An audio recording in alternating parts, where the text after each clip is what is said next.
Let's get ready to RPG! RPG! RPG! RPG! RPG! Hello and welcome everyone to Knights of Last Call. My name is Derek Melinda, joining you as always on Tuesday. And today we are going back to our first look series, wherein we go ahead and I open up at the request of a patron, community voting.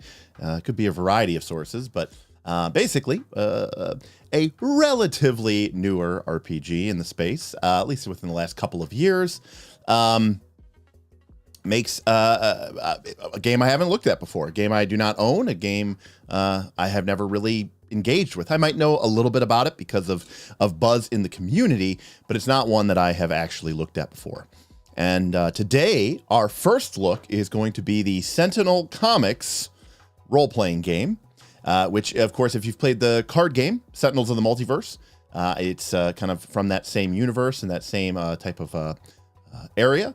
And so this is a superhero RPG, Sentinel Comics. I think it should go without saying that it is a superhero RPG. And so I want to thank Damien, Pawn No Longer, for championing this. This has been on his to-do list for me to read this book for a while. And so here we are today. We're trying to do about one of these a month, but obviously if you guys enjoy this and support this, I will do, more of them. It's a little bit more expensive than a normal stream. The PDF for this, not cheap. It is, it's like a $30 PDF. Which reminds me, I'll put a link in the description below, but we are now a drive-through RPG affiliate.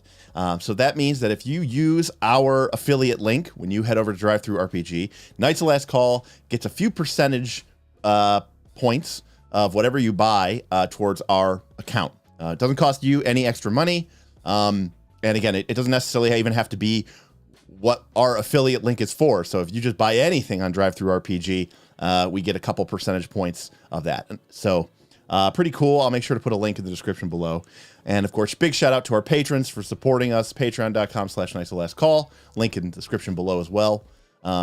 They are an incredible group of people who keep me honest and keep me motivated and excited to do what I'm doing. So thank you for your support.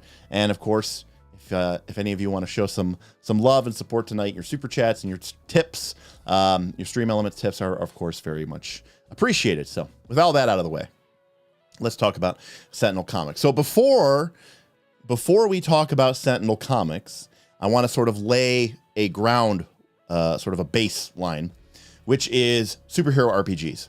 Now, superhero RPGs have been around since basically the beginning of the RPG genre.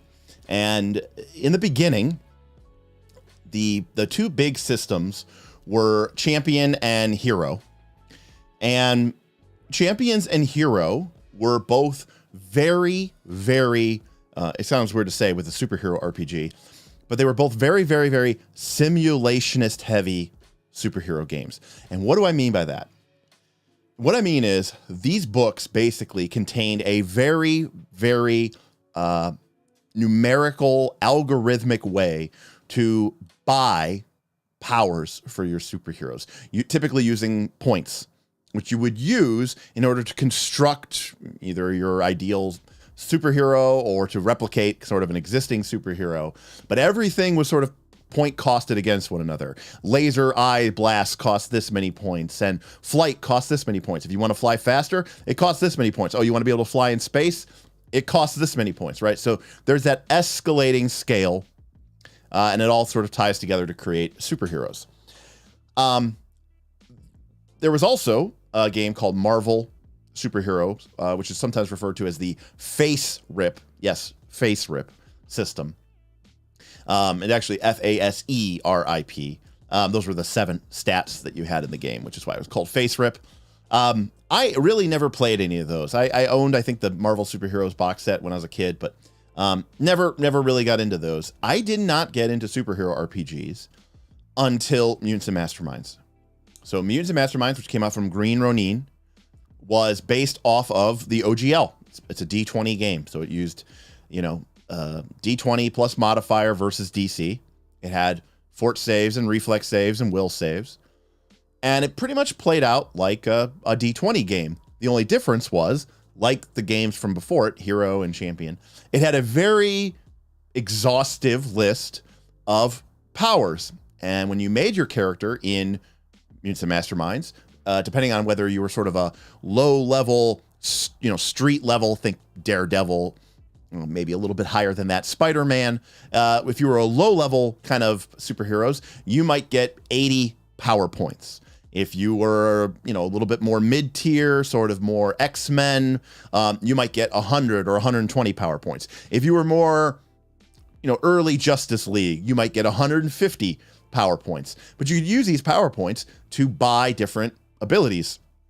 And so my group really enjoyed this Mutants and Masterminds. Now, we started technically with first edition, but we very quickly moved to second edition Mutants and Masterminds. And I'm not going to pull it off of my shelf, but needless to say, my Mutants and Masterminds second edition book is quite beat up. They eventually came out with a third edition Mutants and Masterminds book, which I'm not as big of a fan of. But, we embraced this game fully. But here is where Mutants and Masterminds really changed things up. And arguably, you could say it was a big change for my whole direction of role-playing games. Mutants and Masterminds uses these power points to buy special abilities, feats, skills, stats.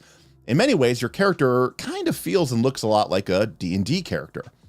The big difference with Mutants and Masterminds was the idea of these meta-currency tokens in the game called hero points. And, that we had seen some things like that before, essentially rerolls.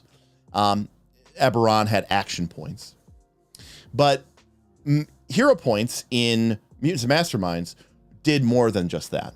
Not only did they let a character re-roll their, attack roll or their save or whatever, but you could also use the hero points to alter the fiction a little bit, alter the narration, make something true, tie in something that should be logically consistent with your character's past, but hasn't really been declared up until now.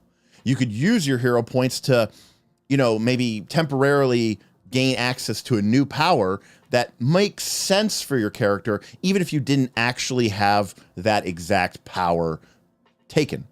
So for example, your character might have laser vision, and you say, hey, I want to, melt through the bank vault door or the prison door. And the GM says, well, your laser vision is for doing damage to people. And you say, yeah, can I use it on the bars? And for a hero point, you could.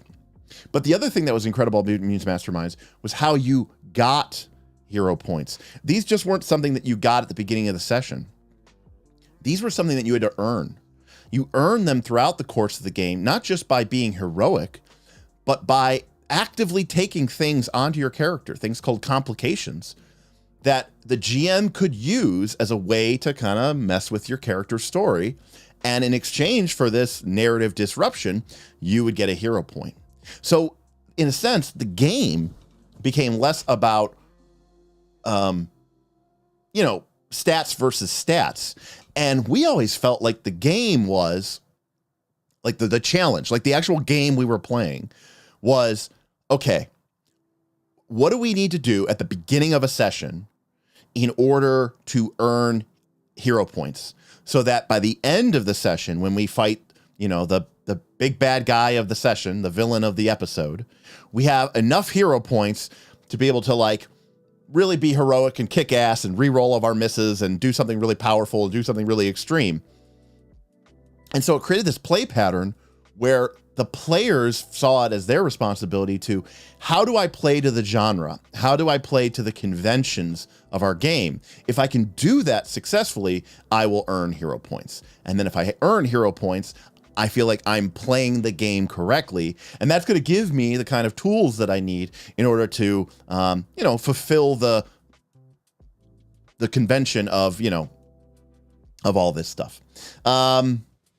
Kragan saying, where's this affiliate link so that I could buy it and follow along? Wait one. I'll pull it up. I should have pulled it up before it's just, one of those things where, I'm not really good about doing any of that. I don't know if this is going to let me. don't know if this is going to let me do this in the stream. I'll probably put it in here. Okay, so that's our affiliate link. If you go there and you search for the Sentinels comic, you should be able to find it. So, again, hello and welcome, everybody. We got about 23 viewers, which is about what I expected for first looks. First looks have been pretty small audience and haven't gotten a lot of views. So it really is. This is really just for the patrons, and it's really for just for us.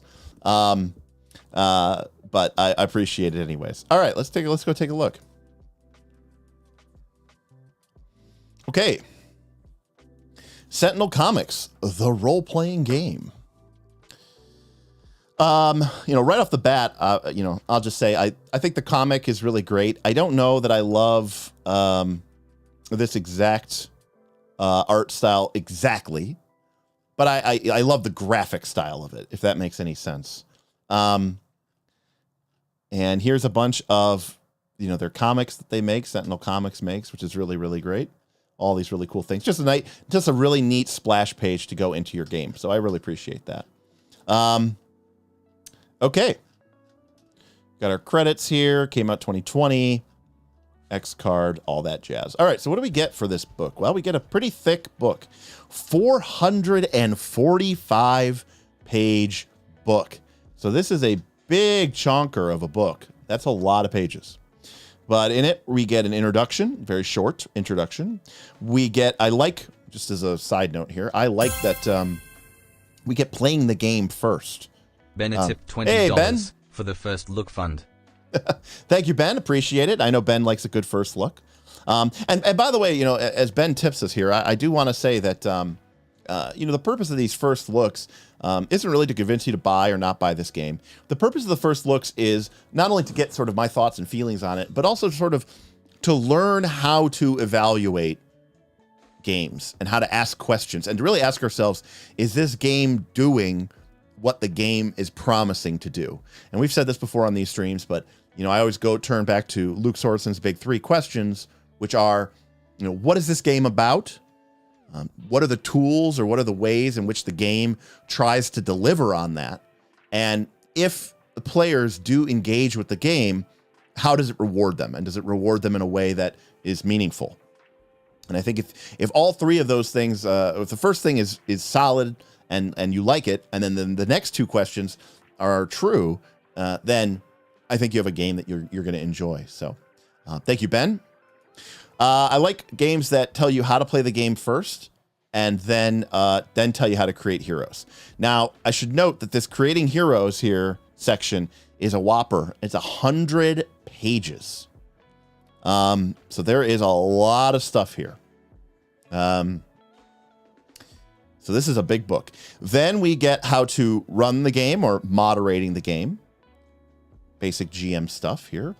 And then we get something called the bullpen, which I'm not quite sure how that's different than running the game.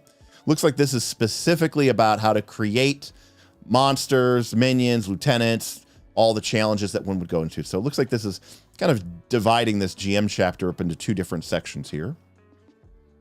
And then it looks like we have a couple of adventures here in the background, and then some pre-built characters, I would guess, here in the archives. And then lastly, we end with 20 pages of appendices. About 12 pages of appendices. So Ben asked the question, what game engine is this on? I do not see an OGL sticker, so I do not know. All right, let's find out. I don't actually know, Ben. Okay. So here we go. Introduction, Chapter 1 contents. We're going to skip through this pretty quickly here. Again, if anybody does have any comments or questions, I'm sorry if I missed them. Whenever we do these PDF first looks, I tend to spend more time focused on the PDF than the chat. So if you really want to say something, get my attention, throw it in a super chat or throw it in a tip, even a couple of bucks, and that'll definitely get my attention there. Frost Jack tipped $8, also contributing to the first look fund. Thank you, Frost Jack. Appreciate the support. Thank you so much. Simple, easy, elegant. I love it. So we got a basic section here, right? What is the game? Sentinel Comics. It's about, we mentioned the card game. I see Kragan's mentioning the card game here. It's a comic book publisher that never existed. Okay. Let's see. We got a bunch of stuff here. Sort of their in-world stuff. It's a role-playing game. You play a hero. Okay. So let's see what they think playing a hero means. What heroes do. You protect the weak and the innocent. You foil villains' plans. You support your teammates. You stand up for your principles. You save the day. Heroic characters doing heroic things. Heroes aren't always nice, but they are always good.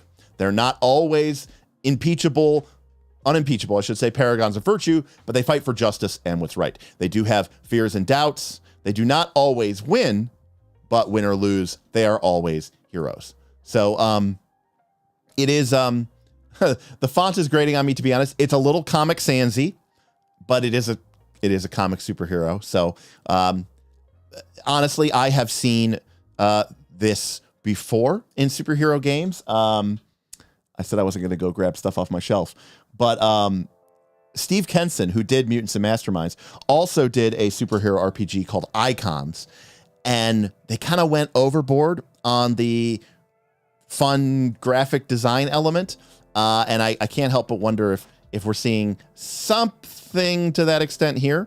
But again, I'm withholding judgment, right, until we're further along. Okay, so the game wants you to be a hero. This is not about, just being whatever you want to be. It's not about doing something silly or stupid. It's about being a hero. So you got to be a teammate. You got to play to your personality. You play to your principles. Now, these are all things that it's saying that they want you to do, but is the game going to give us the tools and the incentives to do these things? That's really what, so as I'm reading this, these are the things that I'm thinking about here, which is, okay, be a hero, be a teammate. What do the players need to do? We have to play to our personality. We have to play to our principles. Okay, again, does this game give us the tools to do this? It might not. And to me personally, that's not always a great thing. Break the rules. Be bold, instigate things. All right. Maximize everyone's fun. You know me, I like everybody to try to help support people being the fun.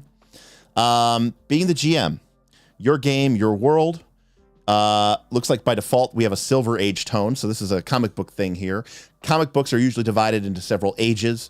There's the Golden Age, which is sort of the very, very earliest superheroes. This Silver Age is the classic four-color superheroes of, say, the 60s and the 50s, where the heroes are very, very, very, they're very shining examples. There's a lot of zany stuff in there. It's more fun and funny and larger than life than some of the grittier comics that came with the Bronze Age, the Iron Age, and the Modern Age, where we get kind of real storytelling with comics. So you can see here, larger than life villains, heroes performing amazing feats while doing perfect one-liners, madcap actions with reactors going into lockdown, rocket-powered dinosaurs, etc., etc. And that, by the way, it is saying that this is the default tone. It doesn't necessarily have to be the only tone, but it is the default tone. And I don't have it, but I actually have a Silver Age book for Mutants and Masterminds, because for me, for superheroes, that's the era and the genre that the tone that I like the most for superheroes. Okay. Think like a comic book creator, comic book action, comic book drama, identify your themes, stick to them, share the creative space. All right. So, I mean, this is a pretty reasonable introduction here. We got the art and who's going to sort of be showing us around the game. Again, nice little graphical elements here for tying things together. And we're off. All right. So, this is the most important part here. Playing the game. So we've got how we take actions, how the game is structured, twists, hero points, collections, and then an example of play. All right. So we take on the role of a hero. We make decisions for them. We describe how our character thinks and feels, and let's explore how we do that. Panels, scenes, issues, and collections. Sentinel's Comics is all about generating the action and drama that you'd find in a superhero comic. So we use the metaphor of a comic book quite a bit to frame the game. Again, Mutants Masterminds does not do this. Icon, which I feel like this game is very inspired by icons. I didn't see that if they had a list of inspirational here. Maybe they do at the end. But I'd be really interested to see if they used Icon as a inspiration for this game. Because Icons did something very similar, where Mutants and Masterminds still use, rounds and minutes. Icons used it delved a little bit too deep into the comic book idea, and it started talking about things in terms of panels and scenes. Like instead of one round, it would be one panel. Which, I mean, I guess if you're really, really super deep in comic books, I guess that might be an easier way for you to think about it. But I think from a generic RPG standpoint, it could be a little bit too much. All right. I think we all know what heroes, NPCs, GMs are, all that other stuff. All right. A single session takes 2 to 4 hours and is called an issue, as in an issue of a comic book. In a single issue, you should resolve one scenario, find out who has occupied the ruins of Atlantis and why, put an end to the Biomancer's latest plot, track down and capture Ermine over the course of several scenes. In a longer play session, you might be able to tackle more than one issue. After each issue is completed, each of the hero players and the GM work together to decide on an issue title. The hero records all their issues title under their back issues on their character sheet. So again, they are really, really leaning into the whole comic book vibe of this. I also like that from a pulpy action standpoint, they are basically saying the game is designed for you to sort of play these scenarios as sort of complete in one single session, right? One problem that you can tackle over the course of several scenes and resolve kind of by the end of the day. You might have multi-issue, episodes or multi-issue arcs, but those are rarer, right? Those are special limited edition. Most of the time, you're just going to get one issue, tells a story, one and done. And that's especially true of, Silver Age comic books. As a fan of existential horror, I cannot understand this style of play, lol, but I am curious about the game design. All right. So every issue is made up of several scenes. I think we would probably call these encounters in Pathfinder 2 terms or D20 terms. Scenes come in 3 different types. Action scenes, such as brawls, chases, daring escapes. Social scenes, focusing on dramatic and interesting interactions amongst characters. And montage scenes are the glue that hold the narrative together, representing travel, recovery, repair, and investigation. So, very similar to many other RPGs, but I like that they're breaking them down, telling them within the context of this game. Action scenes are broken down into turns. A hero's turn lasts about 1 to 3 panels in a comic book. We talked to you about what to do on your turn starting on 17. So look, action scenes are basically the scenes where, you only have so much time on your turn in order to do something. You can't do everything. Whereas I'm guessing the social scenes and the montage scenes are much more loosey-goosey, free-flowing style of play. We're helping to tell stories. We're playing to our principles. They're really, really driving this in here. Once you've played through the series of issues all related to one another, you combine them into a collection. Think of this as a collected trade you see at your comic book shop with several issues of the same series bound to the book. During play, you can call back to collections that your character was involved in and use those to gain advantages. Okay, so the game is essentially saying, look, after not maybe the whole campaign, but after what we would probably think of as, I guess, an adventure, you sort of, it becomes a mechanical thing that you can reference in the game, which is interesting. It's what's interesting here. I would love to know. I'm assuming these aren't real comics, and they just keep filling their book with all of these, what I'm assuming are fake comic books, which is a little strange to me. So anyways, okay. An illustrated guide to your hero. The mechanics you need to run your hero are found on your hero sheet. Let's take a look at Legacy's hero sheet. This must be Legacy.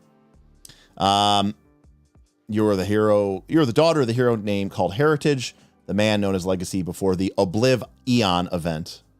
All right. We got a character sheet. Okay, here we go. Boom. All right. We've got our picture. I do like the layout of this character sheet, though. This is pretty nice.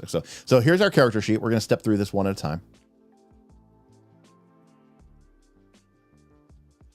Okay.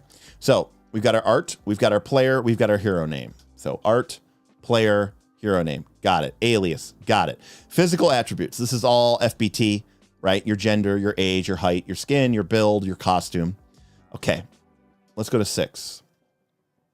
Characteristics. The 4 main building blocks. The 4 main building blocks that go into making your character. Background is where you come from. Power source explains how you have your ability to fight evil.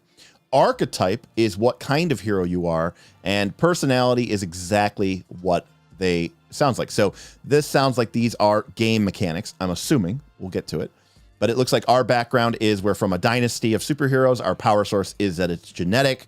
Our archetype is that we are a flyer, and our personality is that we are cheerful. Principles. Every hero has 2 basic principles that drive who they are. This is where those principles are explained, including how to roleplay them, what occurs during a minor twist, and what happens during a major twist. And apparently these are hyperlinked. I don't like hyperlinked PDFs. But that's okay. I didn't realize it. I should have realized this when they were blue or something. Okay. I hate PDFs, by the way, with a passion. So I can't stand them. No one knows how to make them well. I have an incredible computer, way overbuilt. I think I have half a terabyte of RAM, and 90% of the PDFs I open lag, and they're difficult to work through because the encoding on them is horrible. It's one of the worst formats that's ever actually been created, I think, ever. And yet it somehow took over the space of everything. They're not efficient. They're massive files. Anyways, I digress. Okay. It was just a PDF rant there. Good on you, Adobe. I guess you set the standard. So our principles tell us what happens during a minor twist and what happens during a major twist. You will also have an ability related to each of those principles. So our character has 2 principles, principle of the hero and principle of justice. And this thing says, during role playing, what do we do here? Okay. I mean, just sort of a callback to, I suppose, this is one of those things that, like, honestly, I get that it's on the sheet, but like, you're going to look at this like what? Once, twice, and then it's just going to be on your sheet forever. I mean, at a certain point, I think you understand what the principle of the hero is, or the principle of justice is. And you're like, oh, man, what does principle of justice mean again? And then you're like, I'm always aware of acts of injustice in my environment and those who have committed them. Oh, okay. So if there's a minor twist for our hero, our immediate need to help someone else causes you to drop the ball in your personal life. What was it? Minor twist. How are you taking extra time off to show yourself as an example of shining of justice? A major twist. We're given an ultimatum between your life as a hero and something else you value. What do you give up? A major twist. How do you unnerve your allies in your single-minded pursuit of justice? Okay, so this is definitely Kragen tip $10. narrative elements here. The card here. game was a cooperative thing like MTG's Archenemy, where everyone played a deck that was a hero. They were each stereotypical parodies of a hero trope. If you are familiar with Iron Man, you know the hero bunker, for example. Got it. Okay. I am not, I played a bunch of those collectible, those sort of building deck games like Dominion and, what was the other one called? Something Stone. But I never played Sentinels of the Multiverse. I played Legendary, which was a lot of fun, but I never played Sentinels of the Multiverse. So I do not know this game, the card game. Now, I don't know if these twists are created for us ahead of time or if this is linked to that principle. But my initial instinct to this is, and by the way, obviously there's very clearly narrative elements, and I like narrative elements, but my initial when I read this initially, I feel like this feels a little bit too restrictive and limiting, but we'll get to it. So it's like every time there's a twist, this happens, like every single time. Tip $25. Does this game support anti-heroes like Punisher, Wolverine, Deadpool? That's a great question, Rick. I do not know the answer to it. I mean, obviously the initial answer to the game would seem to be no, because of the way it was framed. That being said, you know, you can see here, this character alone has the principle of justice, and how do you unnerve your allies in a single-minded pursuit of justice? But my guess is the game is going to lean more towards that sort of 4-color superhero era. But I don't want to speak for it because we're only really literally into the game. But so anyways, my initial take on the twists is I'm worried that this could get very repetitive, but I mean, we'll see. Hero points this issue. Hero points are gained when you use your abilities from your principles and during some social scenes. Whenever you gain a hero point, mark one of these ovals. You can gain up to 5 hero points per session of play. So here are our hero points. So we earn these when we use abilities from our principles. Okay, so the game is saying, this is why I wanted to talk about Mutants Masterminds. Now we'll get into the specifics of this, but the game is basically rewarding you with these hero points by playing into our principles directly. So I like that reward mechanism. I like that your character is going to have these 2 principles, which might be, they might be related, they might be conflicting, and that by leaning into them, we receive these hero points. Additionally, it says that we can gain them during some social scenes. So we'll have to look into that. And we can get up to 5. So hero points can be used between play session to create bonuses, which you record by filling in the ovals next to the size of the bonus you created. Now we saw this here, but we have no idea what that is. So we'll figure that out.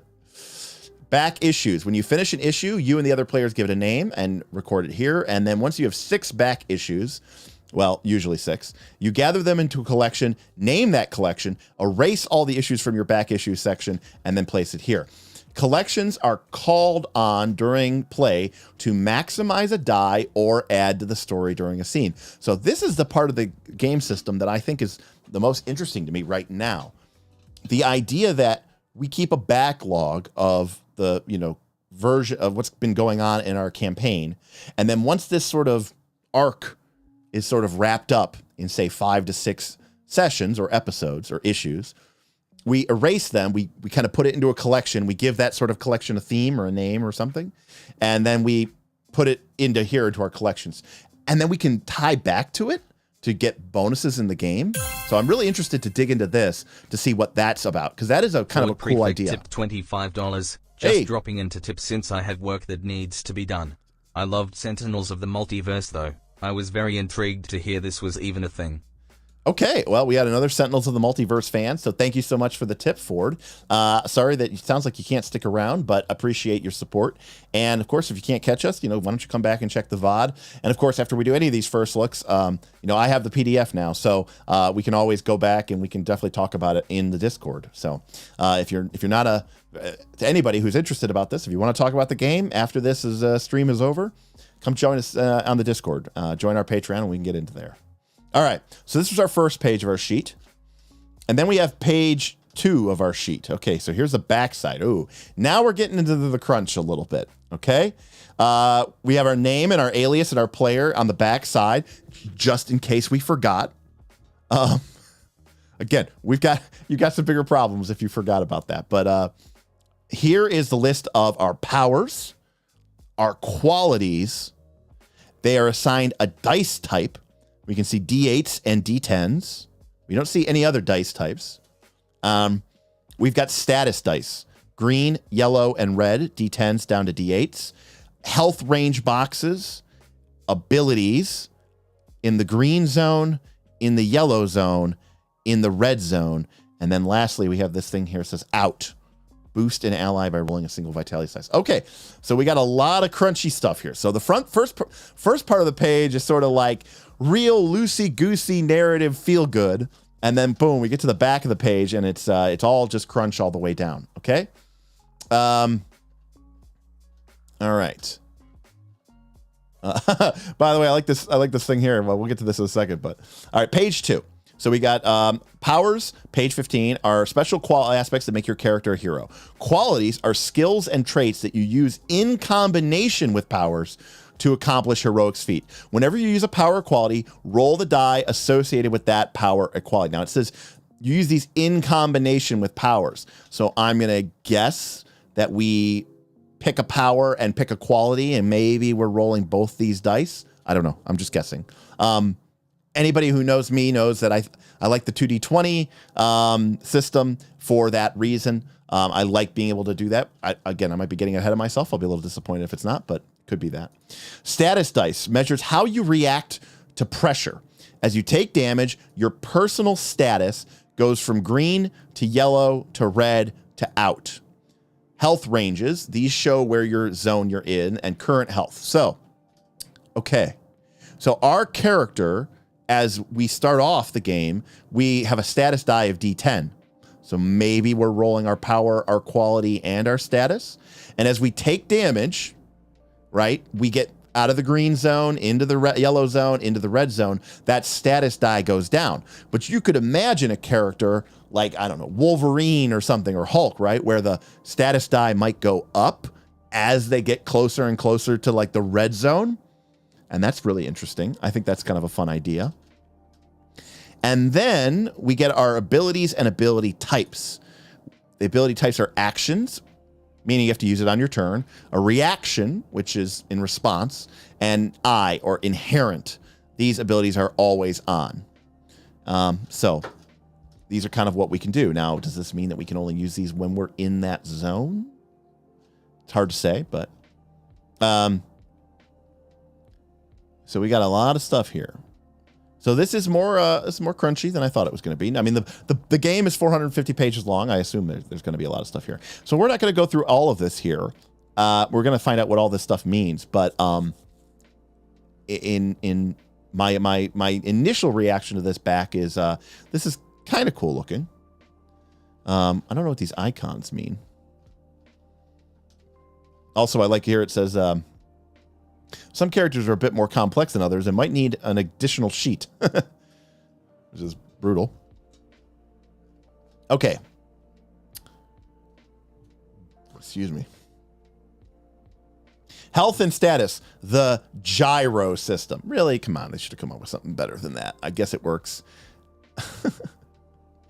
Green, yellow, red, out, meaning you're out of the fight or combat or whatever. Your character's physical health, composure, and fatigue is measured in health. The lower your health, the more injured, frightened, exhausted, or mentally stressed you are. So they are really using health as a catch-all, implying that not just physical damage, but emotional damage, fear, physical exhaustion, all could subtract from your health.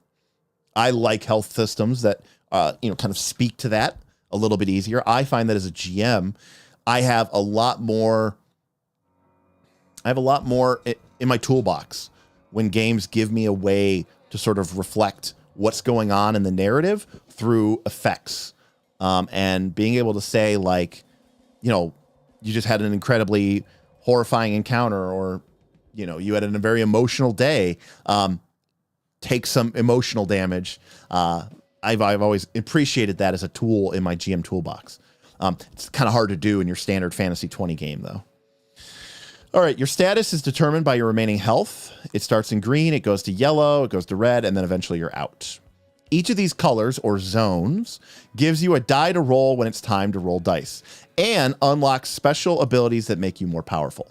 So for example, our legacy hero started with 32. That's her highest range here.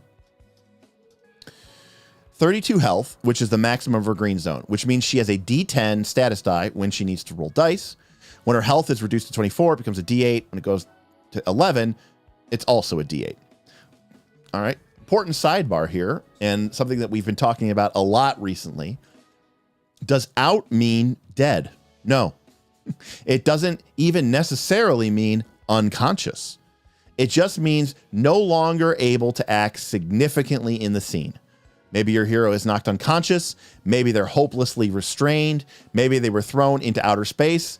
Or maybe your hero really is dead. That's up to you, the hero's player. When your hero is knocked out of a scene, you have a lot of options for what happens afterwards. With medical attention, a rescue effort, or some appropriate action during a montage scene, a hero who's knocked out can be revived and returned to action. On the other hand, maybe this is a good moment to end this hero's story. You can always create a new hero, whether from scratch or yada, yada, yada. So this game very clearly is saying out is just a game mechanic term. It is up to the player to decide what that means. And if it's the final confrontation against the big bad guy, the end of an important arc or issue, and your character gets knocked out or taken out in game terms, and you want to decide, nope, like that was my character did die there. Putting that on the player, not only is that a great sign of trust from a game system, but I love the implication of what that's trying to say there. It's a very comic booky thing. Characters really don't die, right? But putting it in the hands of the player is incredibly brave of the game system, and I appreciate that. And you know what's great too? I hear people saying, "What? Who would ever choose to have their character die?" Guess what? If you're the type of person who would think that, then you're also the type of person who would probably have a really hard time with your character dying, period. And so great, this game is perfect for you because you can decide that your character never dies. On the other hand, if you're the type of player who thinks, great, that would be awesome, I could think of some really awesome moments where my character would go out and die, then this is a great game for you because you can make that decision. So I do like that concept. Okay. Kind of jumping around all over the place here in this description here, but principles, going back to principles. I guess I wanted to explain what this health and status system was first. So this is going all the way back to the front page of our sheet, right? We have two principles that guide our character. In this case, principle for legacy. She has principle of the hero and principle of justice. Okay. So principles represent our core beliefs and fundamental personality traits. They establish important things that are true about our character, which we can use as guideposts for role playing. Whenever we perform an overcome action, listed on page 25, related to the principle, or to one of the principles, I suppose, it generates hero points for the entire team that can be used between issues to generate bonuses for your later use. Additionally, they give prompts for twists that can be used when a twist is required. A twist is a complication or unintended consequence that changes up the story in unexpected ways. Usually they come when an overcome action. So overcome must be the sort of generic, get the job done, make the ability check, save the bridge from collapsing, blow out the fire with your super breath, maybe even take out the bad guy. I don't know. We'll see. But it sounds like overcome is your basic kind of action.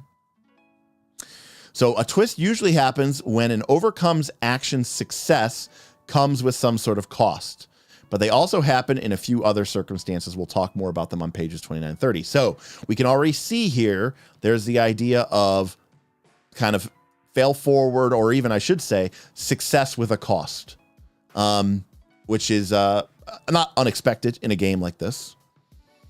So like our example characters' principles are principle of the hero and principle of justice. Both deal with protecting the innocent. So she will generate plenty of hero points for the team when she performs overcome actions with the aim of keeping people safe. And this is a really fun way to mechanicize that. We played a superhero game. Our superhero game was always very lighthearted, very, tongue-in-cheek. And Caverns and Cave Trolls. Caverns Cave Trolls. $10 looks better than the Marvel playtest I read. I think Caverns and Cave Trolls talking about the Marvel playtest system. I have never been impressed with an official Marvel RPG system ever. I think they're horrible. I think the one that came out a couple years ago by Margaret Weiss was probably one of the worst role-playing games I've ever seen in my life. Where is it? I got it around here somewhere. Oh, here it is. This game is quite possibly one of the worst role-playing games of all time. Technically, it's a Cortex game,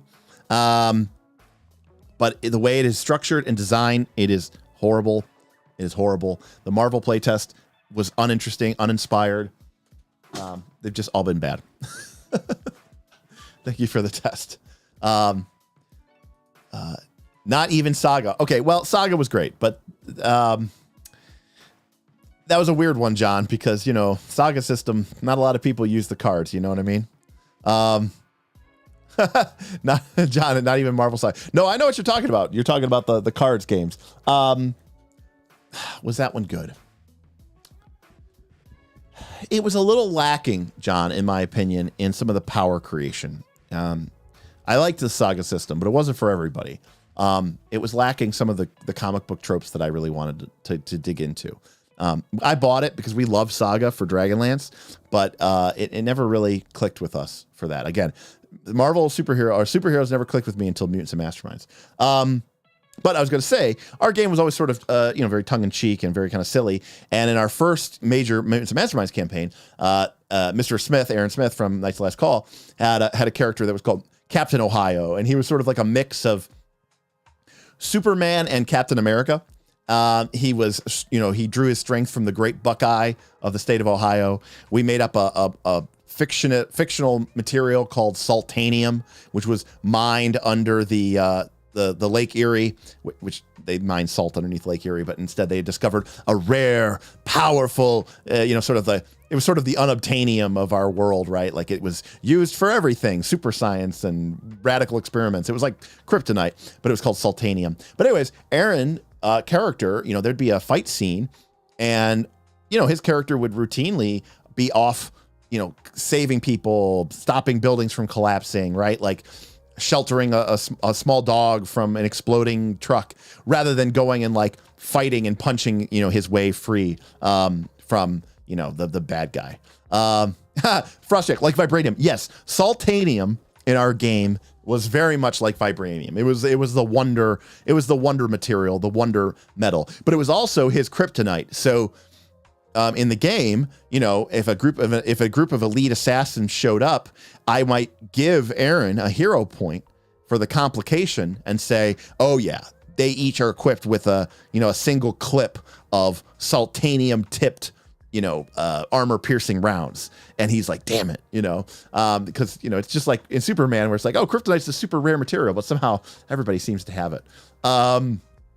Actually, Kragan, the further he went away from Ohio and the Great Buckeye, the weaker he would get. He had to occasionally return to his homeland to recharge. The way that Superman recharges in the sun, Captain Ohio recharged in the basking, beautiful glory of Lake Erie.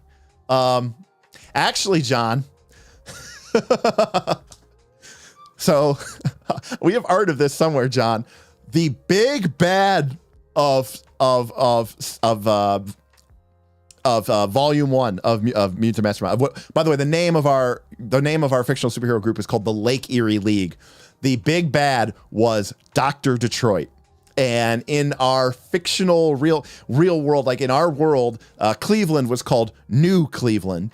And it was basically the New York City plus LA plus London of our world, right? It was the shining example of commerce and diversity, and it was like, it was sort of the metropolis of our world, right? Where New Cleveland was the place to be. And Detroit was this industrial hellhole. Michigan had been kicked out of the Union.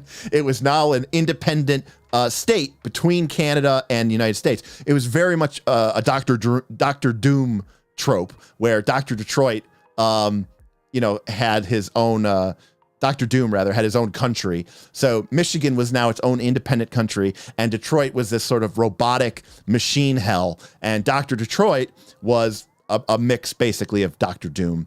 With, sort of half man, half machine, all evil, swore to destroy New Cleveland, the whole thing. Anyways, going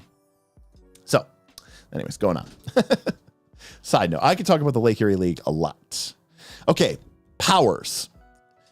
So powers are either heroic talents, they could be innate, they could be gears or gadgets. They're rated as dice. So now we can see they go from a D6 to a D12. So A D6 is about human average, and a D12 is godlike, which is the die added to the dice pool when you invoke this power. And we'll talk more about dice on page 24. Legacies powers include flight, D10, and strength, D8. If she makes an attack while flying, she can use her flight die, the D10 in her dice pool. If she's standing on the ground and just winds up and socks her target, her strength die, the D8, is more appropriate. Okay, so this is, I think this is kind of going the way we want it to in terms of how we're thinking about it. Clearly, it gives your character a strong incentive to sort of fly in and punch somebody in the face and, move on from there. Bernardo says, compare this system with masks. Bernardo, I would say that while this game is going to have a lot more narrative elements than a, traditional D20 or Fantasy 20 game, it's not even close. Masks is a much more, I'm going to use the term, and I don't mean this derogatorily, but without even going further into this game, Masks is a much more mature game. And you're going to have much more dire situations, potentially very, very serious situations. This is a game about, fun and, enjoying yourself and being a hero and, making the hard choices sometimes. But at the end of the day, the light will shine through, the clearer, Not to mention that Masks is powered by the Apocalypse, which has its own, set of conditions that are going to push it towards a certain type of game. I think, Masks is probably not, when people think I want to play a superhero game, Masks is probably not the game that you should play. I say that as someone who loves, Powered by the Apocalypse, and I think the Masks game is really great. This is probably more in line with what people thinking of when they think of a superhero game. We got a Champions player in here. We started off talking about Champions, Troy, and how I was never a big Hero or Champions guy. I owned a Hero 6th edition book. I just remember it was like green and black, and never really got super into it, but okay. Okay, so we've got qualities. These are our skills, our talents. They come through training or education. So these are separate from our powers. This is sort of what is the stuff that we know and that what we do. Legacy's qualities include history and ranged combat. She could use that as part of a boost action, recounting an inspiring story about her grandfather fighting in World War II that she can use later for an attack using ranged combat. So I'm not sure if we can combine powers and qualities when we're making our dice pools. Abilities. These are essentially our powers, right? These are tricks, talents, tactics, or talents you possess that let you change how your dice results are applied. Abilities are unlocked and available to you based on your current status. Okay, so when we're in the green, we can only use green. When we're in yellow, we can only use redo. And when we're out of action, we can only use the out action. So even if our character is taken out, we can still boost an ally by rolling our vitality die, which is interesting. But we can see here that, as we get further down from the green zone to the red zone, we get less and less powers, right? We had 5 powers in the green zone, 3 powers in the yellow zone, and 2 powers in the red zone. And we can see the maximum is 5, 4, and 3. So as we get more closer and closer to critical, we lose some versatility in our character's abilities. But it's also possible that, these might be a little bit more compelling and a little bit... Oh, no. Damien's saying you can always use the abilities from above. Okay. So as we get closer to the red zone, we are essentially getting more and more powerful. So we're gaining versatility. Okay.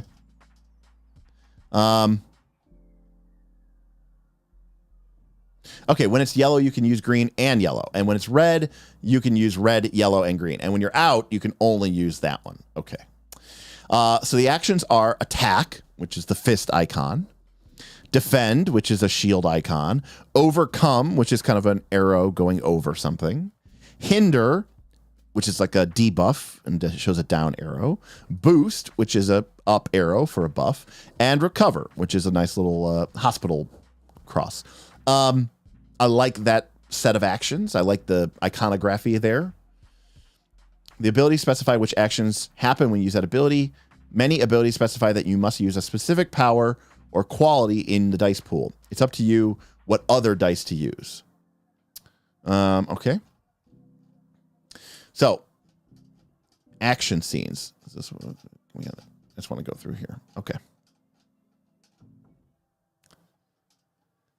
Action scenes are the intense fights, chase scenes, perilous circumstances, escaping a volcano, that whole jazz.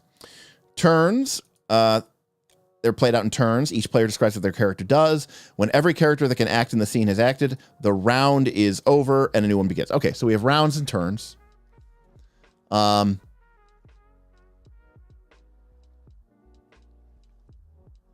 Scene tracker. Action scenes have a scene tracker. Okay. That measures the tension and danger in the scene.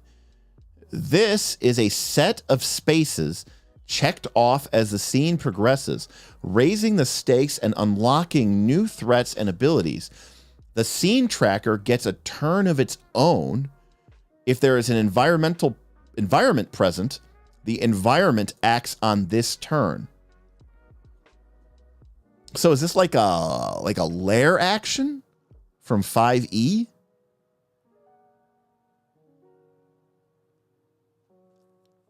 Okay. So it sounds like the game has a built-in clock. Yeah.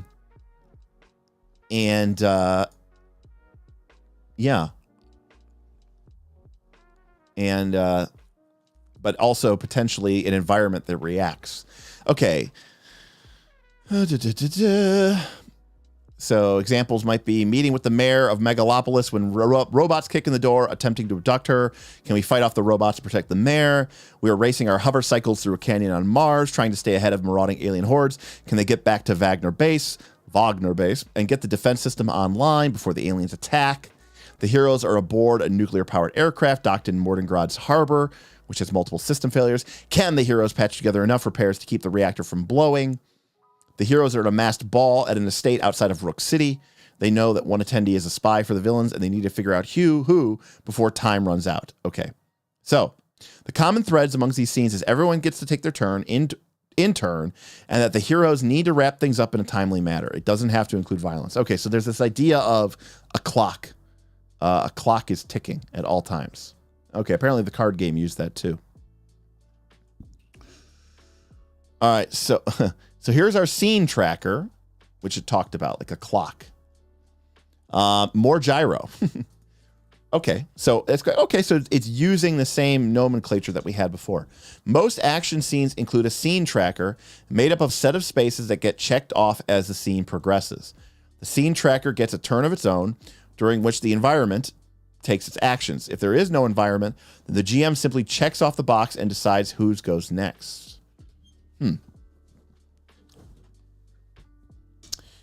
The spaces are color-coded. The first are green, the middle are yellow, and the final ones are red, and after which the scene is out. Hey, it's gyro again. Okay. The status is the color of the leftmost unchecked space. The gyro status indicated by the scene tracker is the second factor in determining the status of any character in the scene, the first being your own health.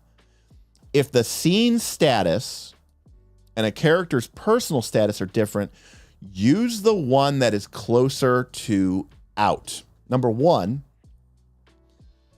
I could absolutely go for a gyro right now. That sounds amazing, with some great tzatziki sauce and a little onion, a little tomato. So perky. Love them. All right. Number two, this means, now I'm assuming that, I don't know if this is variable. Like, does the GM choose, oh, this is going to be a 2-4-2 scene, or is this, can you make it a 6-5-7 scene, or is it always 2-4-2? But it means that as the action scene progresses, even if your character was in green, after the first 2 rounds are over, your characters will all be in yellow. So it's sort of an escalation mechanic. Interesting. When the scene tracker runs out of spaces, something bad happens. The reactor explodes, the volcano erupts, the portal opens. This often leads immediately to a new scene, one with significantly more dire circumstances for the heroes. The GM describes the new situations and the heroes respond accordingly. So, okay, so this is interesting. This is just like a very convenient, easy way to basically just say you have 5 rounds, or you have 6 rounds, or you have 8 rounds in order to accomplish the task. You don't have all day. And narratively, if we get to the end of this, the thing that we were, the clock we were trying to avoid ticking off goes off. The only exception to this is that as it gets closer and closer to that, extreme moment, the characters are going to become, yellow and red, giving them theoretically more options, bigger powers. So there's sort of a natural tension building mechanic there, which I kind of like a lot, actually. And this is talk about the environment. So we saw from the chapter reading at the beginning of the book that environment is like sort of one of the NPC types, for lack of a better word. And if you do have something that is represented in the environment, it gets to take a turn as well. And it does that on the initiative when you would basically be checking these scenes down. Each environment has special rules that govern what it does. Some may attack, some may spawn enemies, some can hinder. So already I'm getting a sense that maybe this game isn't great for low prep or no prep play. Because, it sounds like you'd want these environments to be pretty well detailed. And I'm assuming that the NPCs and the bad guys, the villains, the lieutenants, sound like they're going to be fairly mechanically robust. I'm not necessarily saying that's a bad thing. I'm just saying it is what it is. All right.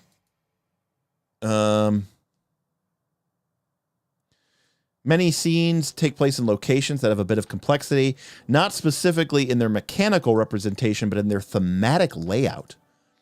In such cases, keeping track of where the heroes are in a scene is important. For instance, the city of Megalopolis might be the environment for a scene, the whole city. But whether a hero is at Legacy Park or on the monorail or at City Hall is important for a variety of reasons. You can't rescue the mayor unless you're at City Hall.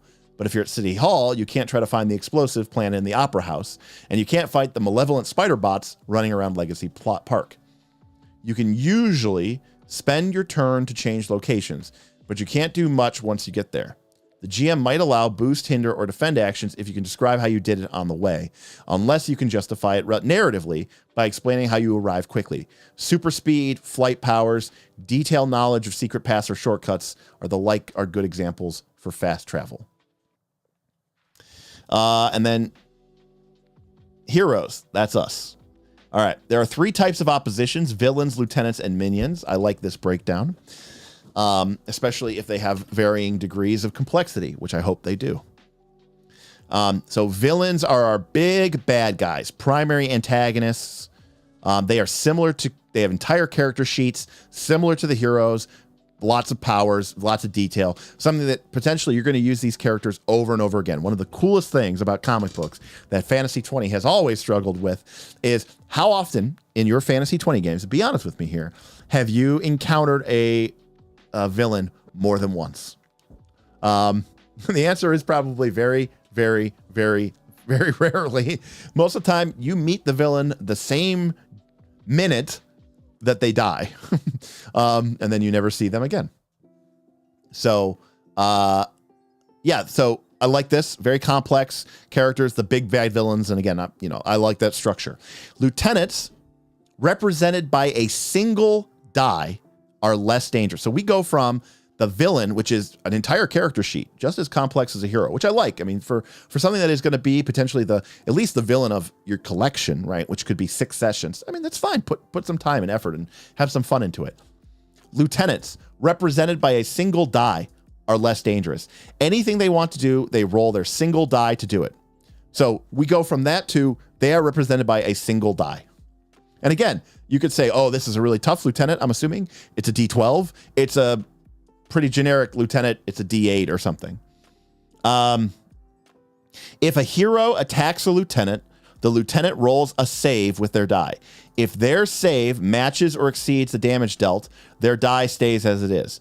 If they don't match or exceed their damage dealt, their die degrades one step from D12 to D10, from D10 to D8, etc. A D4 lieutenant that would degrade is knocked out. Okay, so there's, the character, the NPCs get weaker as you beat them up. Interestingly, so the heroes get stronger as they get beaten up, sort of. I mean, I guess you do lose your status die, goes from D10 to D8, but you do gain new abilities. So, this is a little bit more complicated. So this is not only the capability, but it's also their hit points. But as you do damage to them, or try to overcome them, that die degrades. Additionally, if a lieutenant is ever dealt, it's a little fiddly. I'm not trying to say like it's a bad thing. I don't know how many lieutenants you're really using in this game, but like, am I like keeping track of which die do I have to write? I mean, I guess I could just write like the way we would use hit points for a scratch pad, but I mean, again, the lieutenant is literally being represented by a single die here, so I really shouldn't complain too much. Additionally, if a lieutenant is ever dealt double damage equal to greater than double their die, they're immediately taken out. In this way, lieutenants by their die size alone aren't particularly more dangerous than minions, but they are far more hardy and tend to stick around for longer. Minions are also represented by a single die roll, but they are much more delicate. If they fail that save, their die does not get degraded. They're just immediately taken out. Oh, nope, I was wrong. Oh, when attacked, if they fail the save, they're knocked out. But even if they succeed the save, it downgrades. So minions will always downgrade the moment you attack them. So even if you attack them and the minion saves the damage, they are still going to get weaker and weaker as you go down. Okay. Minions most commonly function in groups. When a group of minions are all taking the same action, the GM just rolls all their dice at once. For example, if 4 minions are attacking a hero, the GM rolls their 4 dice at the same time, applying each as an attack against that hero. It doesn't seem particularly elegant, but maybe it works out. So thoughts on this? I like the idea of a simplified structure for minions in the game. And it's something that I think Mutants and Masterminds did not do a particularly good job with, because it was based off of the D20 engine. Even the lieutenant being represented by a single die. I like the idea that the vast majority of creatures that you're going to fight in this game don't really need that kind of details or stats. And then when it comes to a villain, you can go all out and you can make them, much more, involved and intriguing. And that's where you should put your focus. Not on the random character that shows up or the kind of the quasi hench person that shows up. Put your time and attention into the person, the villain, the foe that matters. All right. Let's see here. This book is pretty freaking dense, huh? As the scene begins, we presented the situation. Oh, the GM presents the situation and decides who acts first. Each player, including the GM representing any NPCs in the scene, acts in turn, adding panels to the comic book until it's kind of cringy sounding, until the scene reaches its natural conclusion. Everyone on one side is knocked out or surrenders. The chase has ended. The heroes have escaped. When it's your turn, follow this procedure. Optional. Give a heads up to the next player. Describe what you want to do. Decide what action to take. Choose an ability or basic action. Determine your power, quality, and status. Roll. And then hand off to the next character. We know what polyhedral dice are, so we don't have to go through this. So it sounds like this game uses popcorn initiative, where you get to decide who goes after you. I hate popcorn initiative. I think it slows down the game incredibly. I might like popcorn initiative less than die rolled initiative. So that is a big negative for me. So and why do I hate popcorn initiative? Because in my experience, it actually causes more conversations and more debates about, well, who should go next? Hey, who wants to go next? Well, wait, he should go. No, I should go. Well, no, maybe we should make the monsters go. And then you do that every turn forever. And it's horrible. Or you just get, well, all the players will go, then we'll let all the monsters go. And then if all the monsters go, we'll all go. And then we'll all get to go again either too. So, yeah, I'm not a big fan. I've played Popcorn Initiative before in D20 and in some other games, and in my experience, it's just the worst. I've never found it to speed up gameplay. I find it to be very difficult to manage and hard to do. Now, this is different, by the way, than Powered by the Apocalypse, which has no initiative. And I know that might sound like that's different or crazy, but it is different because in a Dungeon World game, there is no expectation that everybody gets to go once before somebody else gets to go again. If I'm playing a Powered by the Apocalypse game like Dungeon World or something, and I call on Ben, and then I call on Mike, I might call on Ben again because that's where the action is and that's where the intensity is. And then I might call on, Steve, and then I might go back to Ben because that's where the spotlight and the focus is. Yes, as a GM, I'm trying to make sure everybody gets an insight into an equate thing, but think about scenes in movies. Not everybody gets that even perfect slice of time. And I feel like it gives me a lot of control as a GM. Popcorn Initiative, I think, is just, it can be a disaster. Mike, sorry, I threw you into the party, Mike, and you just arrived. So Mike T, welcome, Mike. Popcorn Initiative is awful when you have players that only listen for their names in initiative order. Yeah, I mean, that's a whole other issue, Boothby, which is, unengaged players for sure. When a lot of people aren't attentive, it's easy to lose track of who has or who has not gone yet. Again, it does have problems. I get why they're doing this here because when this book came out in 2020, like Popcorn Initiative was like the cool thing to do. And it felt like it was kind of like you could still get your initiative and still be super kind of like narrative and cool too. But anyways, I don't like Popcorn Initiative, but whatever. I mean, even read this step. You decide who gets to take their turn after you. At the very beginning of your turn, it's a good idea to think for a second about who that's going to be and give them a gentle nudge. Hey, you want to go next? So we're having this conversation at the beginning of our turn. That way they start thinking about what they want to do while you take your turn. But don't worry. You're not locked in. You're allowed to change your mind right up until the last moment where you finally hand off the action. So that means you might actually have this conversation at the beginning of your turn, and it didn't even matter because, you changed your mind at the end. Oh, Damien, listen, I don't disagree that it would be used strategically. I just don't want to have to deal with it. I don't like those, especially in an action scene. I hate the, we're having a war council during the middle of the turns. I actually hate that in Pathfinder. I hate that in D&D. I just don't like it. I think it is used. It's kind of like why it's annoying in Pathfinder 2. Like we have all these initiative rolls. We roll all these initiatives and then everybody starts delaying and anyways, trying to strategically set up who goes first so that they can apply the debuff and that the other person could flank around. And it's just like, this is supposed to be a 6-second combat round. Like, what is going on right now? Okay. So we describe what we want to do. I mean, that's pretty interesting there. Got a little comic book here describing what a game term might be like. I punched the robot.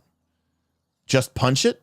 Maybe I should crank that up a little. How close am I to the bot? A few steps, as close as you need to be. You're not going anywhere, you overgrown coffee maker. And then I grab the robot's head and try to twist it right off. The GM's basically like, you're not creative enough, Maggie. Maggie, you need to be better. Look, the GM looks really dismissive and pissed off right here. He's like, that's it? You're just going to punch it? Ugh, you suck. I need to get better players. God. FBT shaming. Yeah. She's all offended. She's like, I don't know.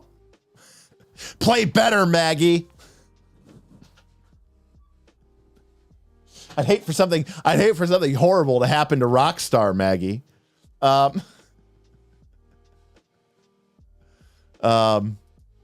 So, all right, here we go. Comic book action. All right. So we just described what we're going to do.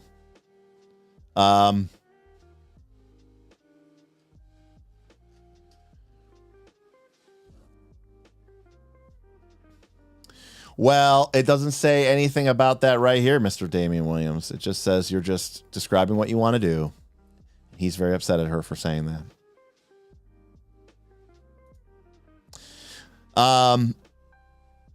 Decide what action to take. There are 5, well, 6. Well, then just say 6. Fundamental types of actions that you can take.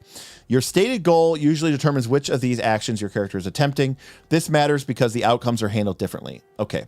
Attack, deal damage, overcome, get past an obstacle, boost, help an ally, hinder, make it life tough for an opponent, defend, or recover. I really like these 6 action types. I think they're well described. I think as players of RPGs, I think those 6 actions pretty much describe almost anything that we would want to do, especially in an action sequence.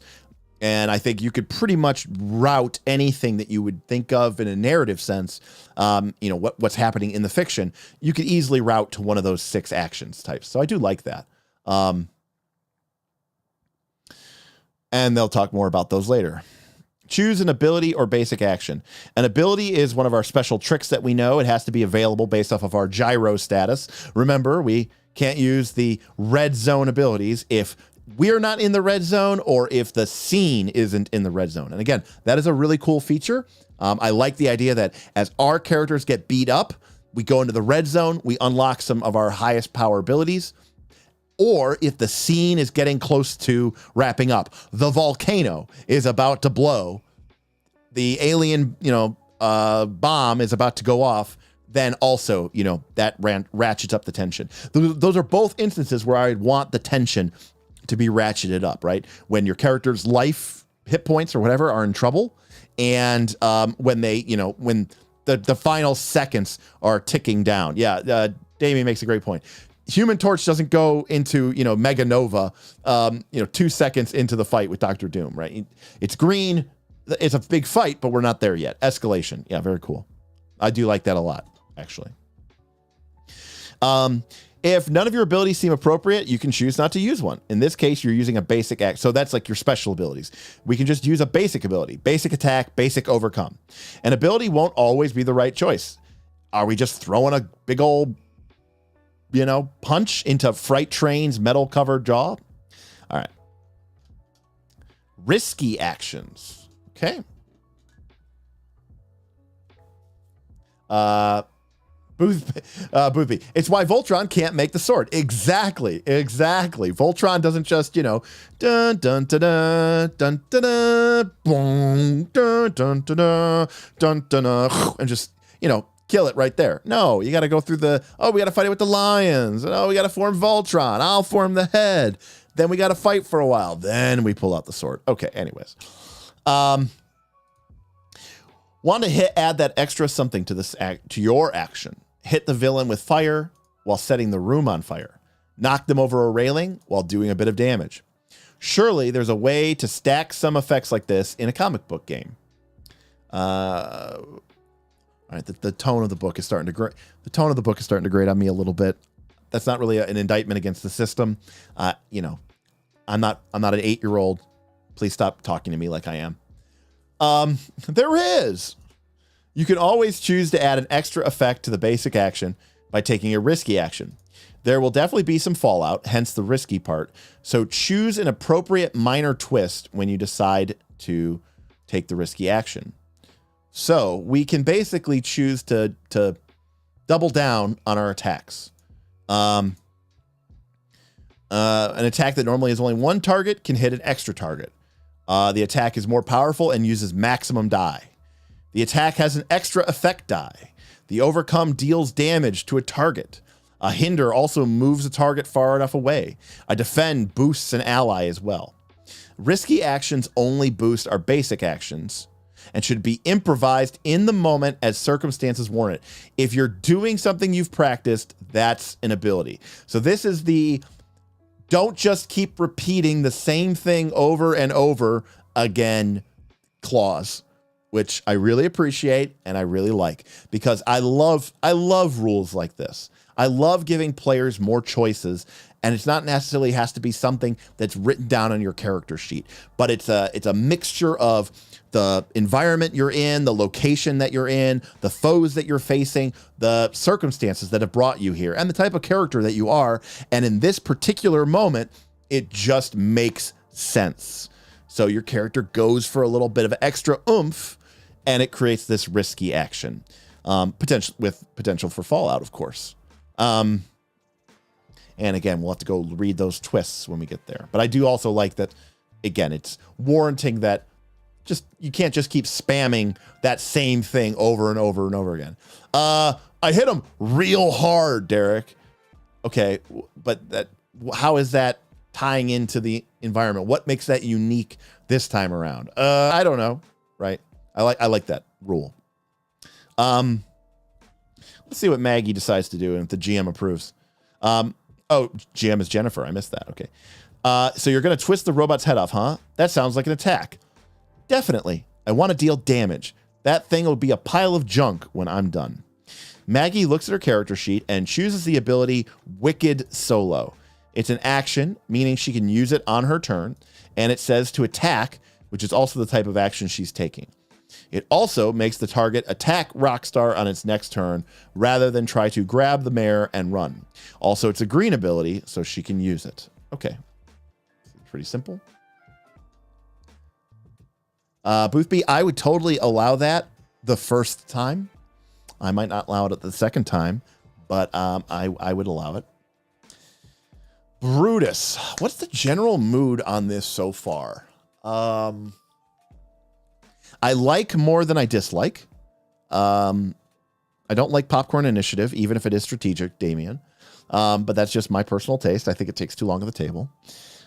Superhero games, I want to be, I want them to be punchy. I want them to be quick. I don't want the slogs like you get in Fantasy 20. The game seems like it has a lot of crunch with a solid narrative base. It remains to be seen how much I like the narrative base, but we'll get into that. Oh, also Brutus, Maggie is apparently a very bad player. Okay. So now we get to build a dice pool, and this is really reminding me a lot like Savage Worlds. More than 2D20. It's very Savage Worlds like, which might be fine, which might work for this game. So now we assemble our dice pool. Now, some people, Ben, don't like dice pools. I love dice pools. I don't like Shadowrun 30d6 dice pools. But when you have 2 or 3 or 4 dice in a dice pool, and you can sort of say, this is my power die, this is my quality die, this is my status die. I like that that connection from the narrative to the mechanic. I like the physical act. I always talk about this, but I think physicality and tactile expression are very important in a game. And honestly, there is something very almost ritualistic, ceremonial, that's very pleasing in my experience in playing a game, say like this or Savage Worlds, when you are picking up that D8 because that's what your strength power is, versus picking up that D10 or D12 because that's what your flight power is. You feel the magnitude more, I think, than you would in other game systems. In fact, I would wonder. There's a part of me that would feel like you almost lose a little bit of that on like a VTT, because there's something very fun about that process, and it makes you feel more connected to the mechanics. So I like that. All right, so we've described our action with appropriate comic book flair, Maggie. Get it the fuck together. And that description should guide your choices here. Look at your hero sheet and choose the right power, the right quality, and the right status. Take the die associated with each of these. It will always be 3 dice. Perfect. 3 dice is perfect. 1 for your quality, right? 1 for your power, 1 for your status. So, what are you doing? What's your training or drive to do it? And what's your current status? I like that a lot. When you pick your power and quality, remember that the ability you choose might only work with a particular power or quality. So make sure you're using the right ones, right? So certain abilities only work with, some ability that's tied to flight is only going to work if we choose flight as our power. So that makes sense. So powers are our talents, our special superhero abilities, and they range from a D6 to a D12. Qualities are our actual skills, our knowledges, and all that other stuff. They can go from a D6 to D12, from solidly competent to world-class. Notice the lowest we can get is above human average or solidly competent. That's the lowest level of proficiency that we can have in one of these here. And then status. They go from D6 wavering to D12, ready to give anything. So, all right, let's see what Jennifer and Maggie are up to. All right, my Wicked Solo ability says to attack using strength. That's a D10. So is this the only die I roll? Somebody didn't read the player's handbook and should be kicked out of the campaign. Don't put that on the GM, Maggie. Maggie, you are a shitty player, and Jennifer is right to be insulting you. You know what? You should have read the least you could do is read how the freaking game works. You don't need to be an encyclopedic knowledge, but you're coming to play Sentinels at my game house. You should know about the 3 die pool system. Okay. Maggie, you suck. I'm with Jennifer on this one. Kragan, you're totally right. She's looking at her character sheet for the first time. She's that character that never looks at her character sheet at all. She's always just like, what? Huh? And then somebody else has to tell her how her powers work. Ugh, Maggie's the worst. Jennifer, you can do so much better. All right. So, nope. You're going to make a pool of these 3 dice. All right. So she goes, oh, okay. I think close combat makes sense. That's a D8. For my personal status and the scene tracker are both in green. So that means use green, which is another D10. So she gets a D10, a D8, and a D10. Okay. Here we go. Not a drummer's like, wait, we're playing superheroes? What? I didn't even know. I thought we were playing Dungeons and Dragons. Maggie is Bob.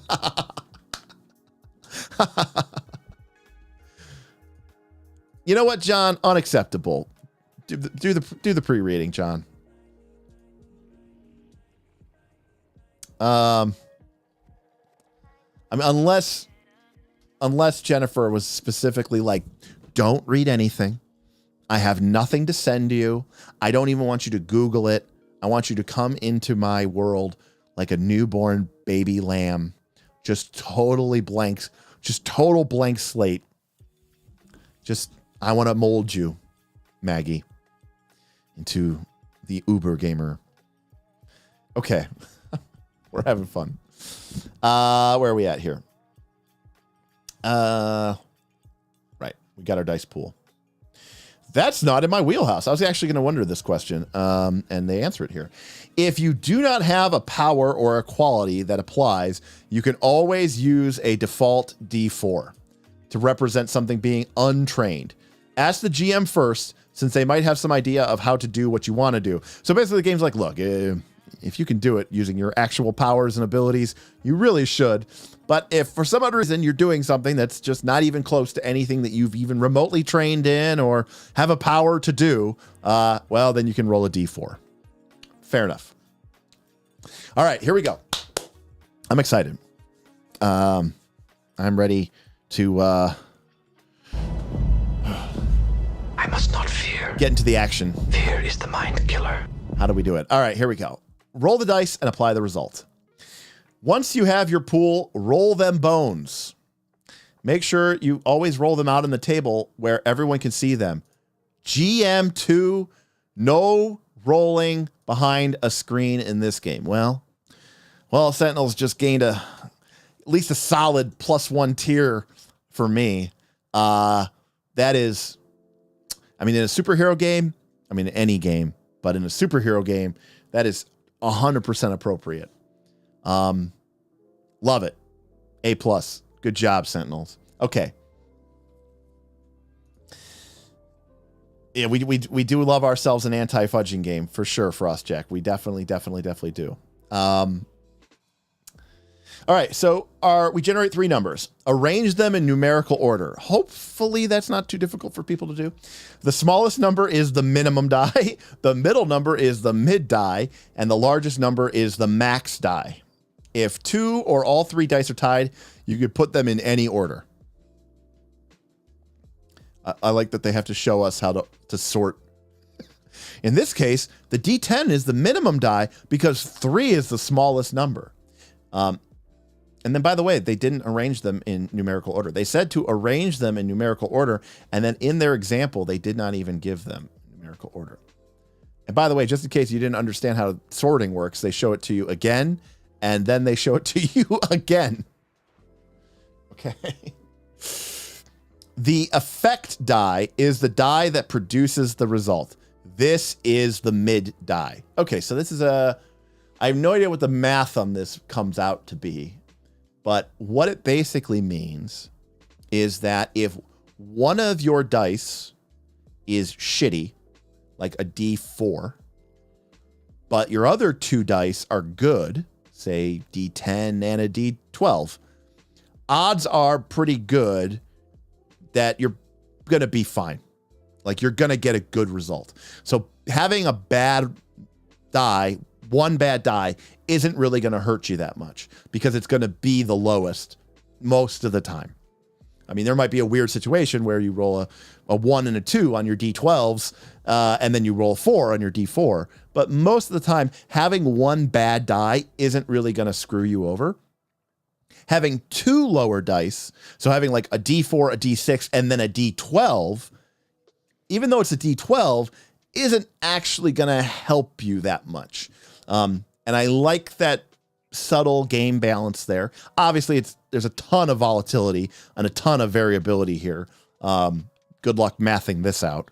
But like, at least on the fly. I mean, you could do it with a computer, of course. But you know, this is the opposite of the D100 roll under system, where you have like very little chance of actually knowing what your effect is going to be. But regardless, okay. The effect die is the die that produces the result. This is the mid die, unless you have an ability or there is an effect in play that says otherwise. For example, you might have an ability that says you attack with your firepower and you use the max die. Oh, okay. So yeah, that's very cool. Fun way to play around with that in the game space. I like that idea of playing with that inside the game space. Once the dice hit the table, the size of the die doesn't matter anymore. We don't have to worry if it's a D4 or D12. The only thing that matters is the result. Okay, so we don't have to worry about it. Like, oh, what if it's a D8 or a D10? All right, let's see what Maggie did here. She rolls a 10, showing a 3. She rolls a 10, D10, getting a 4, and she rolls a D8, getting an 8. So she has a 3, 4, 8. That's a 4, so I deal 4 points of damage to the bot. Does that knock it out? And remember, we know that minions only get a single die. In this case, the minion's a D8 minion. So the GM rolls a 6, which equals her 4 or greater. And so because it's saved, normally it would be fine if it was a lieutenant, but because it's a minion, it'll degrade down to a D6 minion. And because she used her Wicked solo ability, it has to attack her next turn. So, you know, there's some complexity there. You know, there's a little bit of, I'm not saying it's Pathfinder 2 grid combat complexity, but you're tracking hit points, essentially. Things are going down.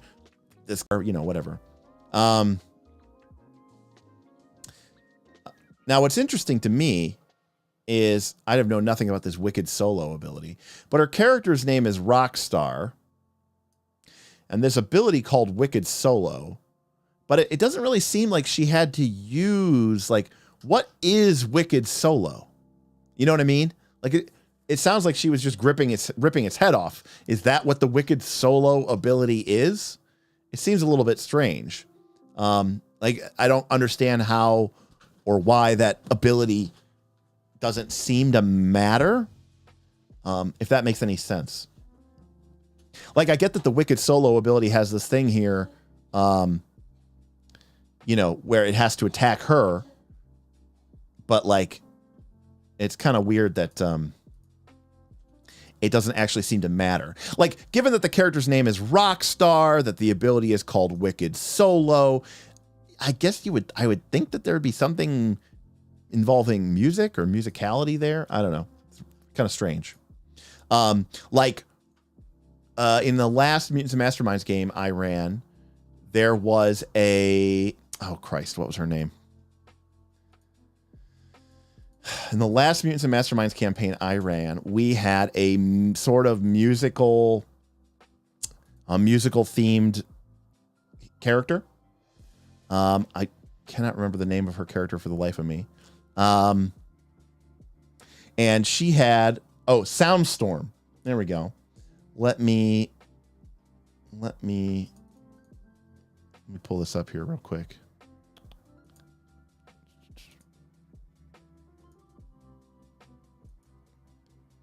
So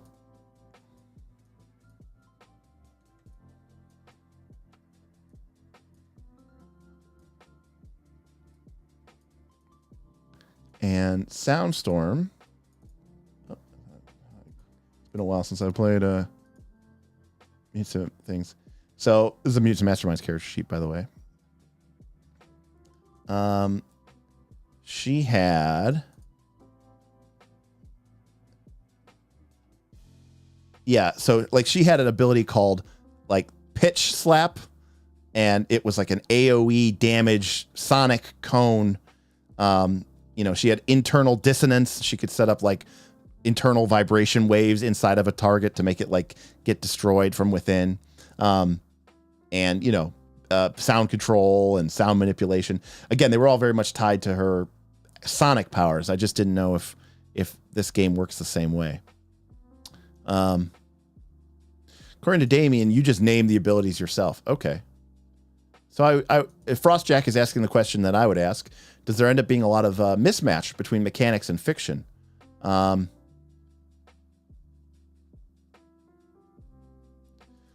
think that depends on what you make your ability and name them. If you name your basic attack ability Wicked Solo, you might get lazy and stop describing your abilities or attacks as performances. Yeah, I guess I would worry a little bit about that. Like, it's one of those things where it's like the way the game works is, well, you got to pick one of the three, you know, one of those things to use. And you're like, but what is that really thing doing? Or what is that thing? And it could sometimes I could see people starting to stretch, and I could see people getting lazy, and I could see people just getting into a routine of just being like, Wicked Solo, I don't know, I punch his head off. Next turn, Wicked Solo, I don't know, I throw him into the ground. You're like, well, what does this have to do with being a Wicked Solo? Like, it doesn't seem to match up that well. So I could see that being a case. But hey, guess what? We can alter these results. That's good. I always love being able to roll and then alter things. You can improve basic actions. You can add a static bonus to the result. You can use a different die. You can add a new effect in two ways: abilities and mods. So abilities apply the effect of your ability you choose before you roll. Some apply a static bonus to the result. Some let you use your max die or even max plus min as your effect die. So again, having fun with the game mechanic. I mean, I can honestly tell you that most players would really enjoy these kind of mechanics because they're fun. Like when you could take something from the core assumption of the game. I mean, there's a reason why Advantage is so popular and why it works so well, because it's very tactile and because it feels I know Advantage is a huge bonus mechanically anyways, but it's something that Pathfinder 2 struggles with, where you know, something like a +2 or a +3 in Pathfinder 2 is a tremendously huge bonus, but it feels wonky and weird, and it just gets added into the existing expression, and you just never see it, you know? Whereas Advantage is clear on the table, you know? You see that 2 that could have been your roll, but instead you use the 15, and it feels very, very powerful. And so being able to like use your abilities to say, no, I'm going to use the maximum die, not the mid die, or, ooh, I get to add my min die to my max die. Like that could be very, very empowering as a player. It makes you just feel like you're more part of the action. Mods are bonuses and penalties that are generated using boosts and hinders, which they go into here in the next couple pages. If there is a mod in play that applies to you, apply it to the effect. For example, if you are trying an overcome action with a penalty of -2 and your effect die is a 5, it changes it down to a 3.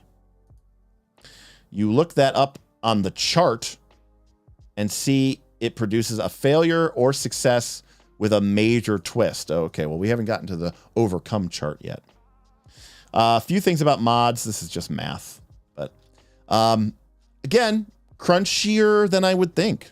You're talking about applying things, Meanwhile, applying statuses, debuffs, penalties, effects, environmental things, like it's getting a little bit numerical, more than I would thought it would have been. Headlong has been brawling with a bunch of bots in the subway station in the basement.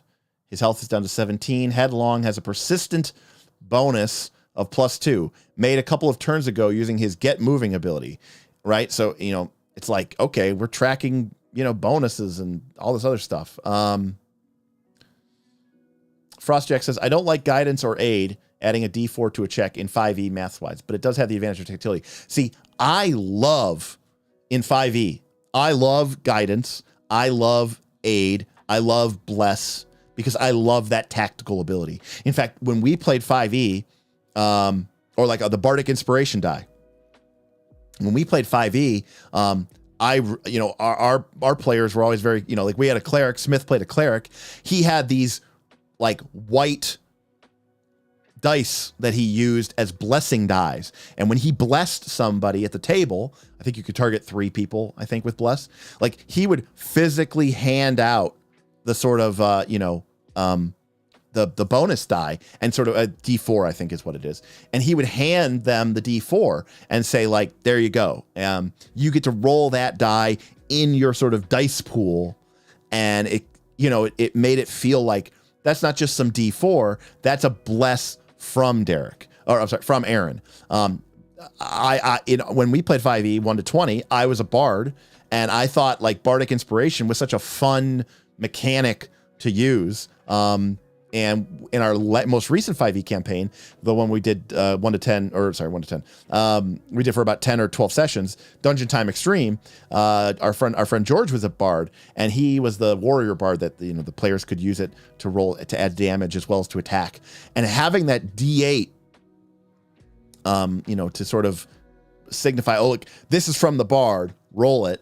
Like I think that makes a big difference, because when it's just a flat bonus, like if somebody aids you in Pathfinder 2, like it could be, it's different. Like you could, like if you go, oh, I would have missed if it wasn't for the +3 that I got.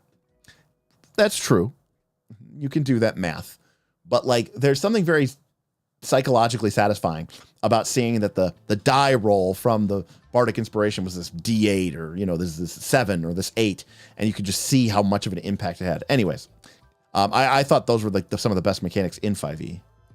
All right, so yeah, this guy's got stacked bonuses, and he's rolling it, and they're having rules discussions, and they're stacking penalties, and we got to remember this, and there's a note card with -2 because there's a frictionless die roll, and it's a platform, and I mean, the game's getting a little crunchy. I'm not gonna lie.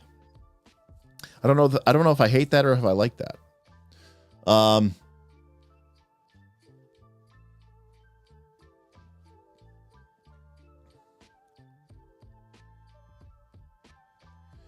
And then when you're done, you hand off your action to your next character. All right. So we're gonna go a little late, but I want to cover, this looks like this covers the 6 actions. So I want to cover the 6 actions. Jesus. I want to cover the 6 actions, twists, and hero points. I don't know. We may have to do 2. We may just have to do 2. We're not going to get through 450-page book. I mean, this is the longest book we've ever had, ever on no, versus, I don't know, versus D might not have been as long as this.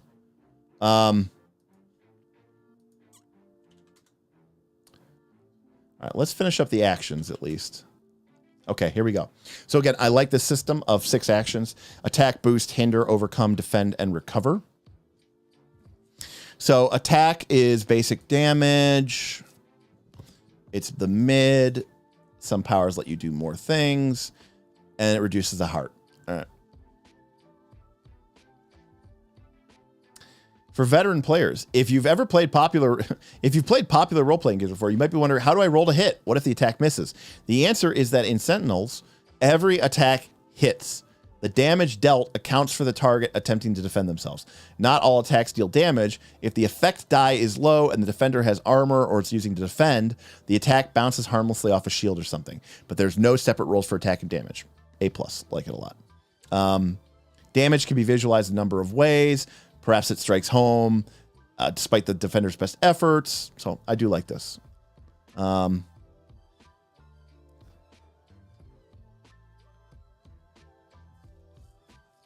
here we can see he's using his Arcane Infernal Energy Blast, Withering Blast ability. So he gets a 4/1/4, so that's a 4 mid die. And he has a damage save. But hold on. I'm also going to hinder with the min die because of the ability I'm using, which is only a -1, but that's still a -1 penalty. Does that apply to the damage save the Spectre has to make? No, the attack is resolved completely before any secondary effects. So again, more complicated than you would expect it to be, but all right. So damage can reduce the minion's health, in which case it could knock him out. So attack's pretty simple. Overcome. Here, this is what we were talking about before. So attack is pretty like D20-esque, right? We roll the die. We generate a number, which is how much the attack is worth. They have to defend. If they fail to defend, they potentially get taken out. Overcome is kind of, we can see here, get into a little bit of like a PBTA style table. So this is when we're trying to overcome an obstacle. Leap onto a speeding getaway car, decrypting a computer's files, convincing an NPC. To determine the outcome of an overcome, compare the result of the effect die to this table. So we roll the 3 dice, we take the mid, and then boom. If we get a 0 or less, the action spectacularly fails. If it's a 1 to 3, not only does it fail, but it, it fails or it succeeds with a major twist. Okay, so if we get at least a 1 on our dice rolls, which means that if you don't have any sort of penalties, you're going to get a 1 every time. We could still succeed with a major twist. Let me tell you something real quick. This is so important for superhero games because, like, especially if you're playing like a Silver Age style game, like imagine, and I've had this happen to me before where I realized I painted myself into a corner. There was, this was like, I think this was like LEL campaign number 3, but like there was something happening and like this was one that they had a spaceship, and like they were trying to do something and the spaceship's time, it was a dimensional time hopping spaceship called the Nexus. The Nexus's reactor core was on critical. It was about to explode and it was going to fracture time and reality. And, you know, in Marvel Cinematic Universe terms, 10 years later, they would call it an inversion, and like, you know, cause multiple realities to cascade into one another. And Aaron, Mr. Smith's character, was this like computer hacking genius. He was basically the Beast from Marvel Comics, except he was green instead of blue. And he was trying to stop the overload. And I told him, oh, okay, make a computer check. And he made a computer check and failed. And everyone's like, oh, that's no problem. And then he rolled a hero point and re-rolled it and still managed to fail. And all of a sudden everyone's like, you know, like the record scratched because it was like, oh, does the universe just collapse and everyone die then? And I realized that the D20 system did not give me the tool set that I needed. And I had painted myself into a corner by basically saying this check is, you know, the check to stop the core from overloading. And when he failed that, it was like, uh-oh, what do we do now? And like, you know, I wasn't going to like, you know, fudge it or anything. It was all in front of the thing. And I said, okay, clearly the universe doesn't fail here. So we have to come up with something else. And it was, you know, it was a little bit of an awkward moment in this game. You know, Aaron's character might have a D12 in, computers, and he's using his brilliant intellect, and he has a D10, and his status is D10, and somehow he rolls like a 1-1-2. Could happen. And they get to choose. And it sounds like it's the player. Yep, you get to choose between these two results. On a failure, the action simply doesn't work. You try to leap onto the car, but you were thrown off. The NPC is not interested. On a success with major twist, you success. The twist changes the situation, but you get your success. So in this situation, Aaron's character could say, oh, I rolled a 1-1-2, so I'm getting a 1. So I'm not obviously going to choose failure because I have to save the universe. So I'm going to succeed with a major twist. And already, as a GM, right, we can feel it. We're excited. What happens? Liam, contains the reactor, inversion, dimensional inversion shift. It's straight out of Star Trek II, Wrath of Khan, right? Like the parties run up, he drops a containment field, and he says like, goodbye, my friends, as like the dimensional reactor collapses in on itself, and Liam is lost in either maybe explosion, but then you realize, no, he was just ripped somewhere across the dimensions, and he got flung to some unknown time in some unknown dimension in the catastrophic, collapse of the reactor core. And it's like, okay, wow, that's like such a comic book moment, right? Like dun, dun, dun, right? It's like that. And the plot moves on, but it wasn't a free win. And he technically rolled a 1-1-2, but we can still proceed with the game and the universe doesn't collapse because that's just not what happens in comic books, right? It just doesn't. So anyways, moving on. So long story short, this is the smartest thing I've seen in this entire book yet. Obviously, if you do somehow, for some odd reason, you have a penalty and you still roll really badly, I guess get wrecked, but avoid those penalties. So you can always choose to succeed. And even on a 4-7, you can still succeed. There's not even an option to fail, but it's with a minor twist. And then you can succeed, or you could critically succeed. You can remove a minor twist from a prior action. It could be worth a +2 bonus or recover some health. Okay. This is pretty great. This is for playing a superhero game. Like, this is exactly what I want as a player and as a GM, honestly. This is well done. All right.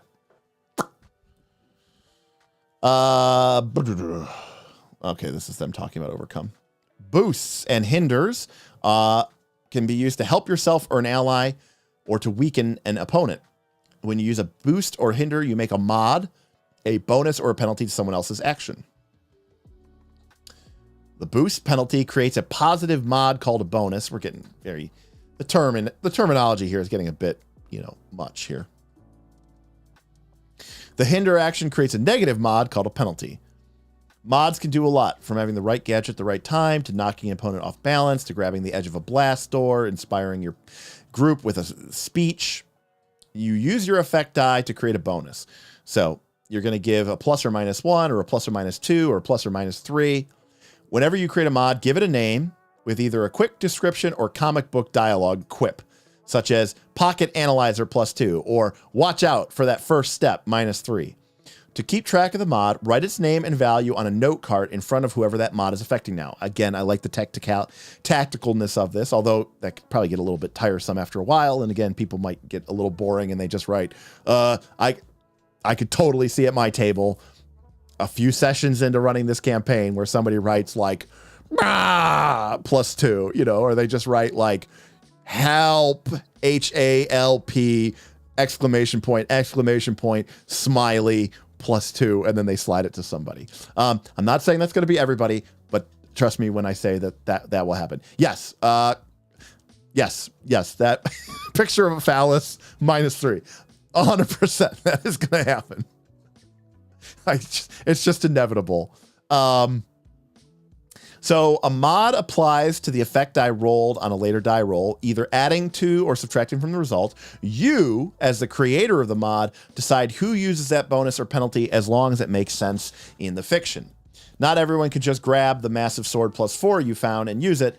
Similarly, if a villain or lieutenant or minion creates a mod, the GM decides it. Okay. Usually they go away after one use, although some abilities might extend it. You might want a mod to last for 2 uses. If you want a mod to last for 2 uses, you can take a minor twist to create it. Some abilities create exclusive or persistent mods. All right. Again, kind of number crunchy, but, you know, if we have a mod, we can overcome it using the overcome action to get rid of it. So, for example, if we have been hindered with a mod called Overloaded Pressure Accumulator on our power suit, a successful overcome action to repair the device eliminates the penalty. All right. Sometimes the mod cannot be removed with a single action. Instead, we have to use a skill challenge. I'm sorry. Sometimes it might require multiple overcome actions to mitigate. For example, trapped civilians -3 might require 3 separate overcome actions to mitigate, each one representing rescuing a single civilian, which also reduces the penalty by 1 each time. And you could also create another mod, which just cancels out the bonus. Keep in mind, and this is important, that whenever a mod is expended or removed, it doesn't necessarily mean that whatever it represented in the fiction is gone. If you create a bonus of bow staff +2 and use it in one action, you will still have the bow staff even though the bonus was used and has gone away. Continue to describe your actions if you don't have this. So there is kind of a question here of like, how much narrative freedom do you have when you create a mod or a bonus? But I'm sure the game has, you know, some advice around that, but okay. I don't hate this. This is very boost and hinder, feels very fate-esque, create an advantage that you can tag with a fate point, you know, very, very, and this is where Damien, by the way, was saying about the strategic element of the popcorn initiative. Like, so for example, right, like you're going to do the fastball special and, you know, Colossus starts off by saying, I grab Wolverine and I, you know, bring my arm back and I'm going to fling him at the Sentinel. And, you know, Colossus writes on a note card, fastball special, and makes a check and gets, you know, an 8. And so gets a +3. And now Wolverine has a +3. And so on Wolverine's turn, when he hits the Sentinel, he uses the mod to get a +3 bonus mod to his attack with his adamantium claws and maybe do enough damage to, you know, take it out, take it down or whatever. And that's the strategic element of the game. And vice versa. Okay. Defend. So this is like total defense. So whenever you would defend, describe what you're doing, make your roll, write down the number shown on your effect die. And when you would next lose health before your turn, reduce that amount by that number. Alternatively, you can use the defend action to protect another character and reduce their health loss instead. Defend only affects one attack, the next one. Okay. So pretty simple and straightforward. If I defend or I defend somebody else and I get a 7, it means I can ignore up to 7 points of damage from the next attack that targets me or the person I'm defending. So that makes pretty sense. So we got reactions that we can use in order they're sort of triggered. Makes sense. Again, it doesn't seem like there's, no matter, you can only perform one reaction per round, so make it count. So very, you know, kind of D20 initiative-ish, you know, we're going to be tracking our actions, tracking our reactions. And then the last action is recover. But recover is the action you take to regain health or restore health to another character during an action scene. You can only take this action if you have an ability that explicitly allows you to do so. Otherwise, you can only regain health in a montage scene. Okay. So you need some sort of special power or some sort of special ability to regain health inside of a combat or an action scene. Doesn't have to be a combat, I suppose. All right. So the last thing I want to cover here is twists. So before we get into twists, let's talk about the actions. Let's talk about the dice rolls. My overall thought here is, yeah, I kind of like them. I think this is going to work really well for, I think boost and hindering is a little bit crunchy or like fiddly. And I think people are going to get, maybe people don't boost and hinder a lot. I'm also, there also could be a world where I don't want to say like the tyranny of strike, but you might have a world where it's like the tyranny of attack or the tyranny of overcome. And it just might be easier to do those things, which is also fine. I mean, that doesn't necessarily mean, from other stuff. But again, I just feel like this could get very repetitive when I'm always having to write these things down on, on note cards and, all that other stuff. So this is probably the one that I probably am kind of a little bit sus on. I would rather they have just made it some sort of, I don't know, somehow made it be some sort of dice or something. But yeah.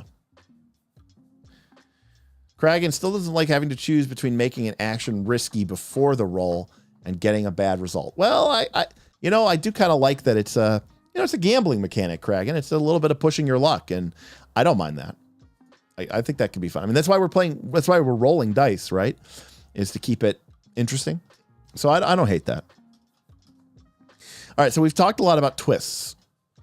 Your hero's fate is not entirely at the mercy of the dice. Sentinel Comics role-playing game gives the players the ability to succeed at a cost, provided they are certain that the success is worth their heroes paying a potentially heavy price. No good deed comes unpunished. It goes unpunished. What goes around comes around. Okay. No matter what pithy aphorism you use to describe them, these unintended consequences, unexpected complications, and fallout from taking risks are inevitable, and they are represented by twists. Twists are one of the most important ways to introduce fun surprises and unexpected changes, and are a vitally important part of the game. Embrace them. So, again, I fully agree with this.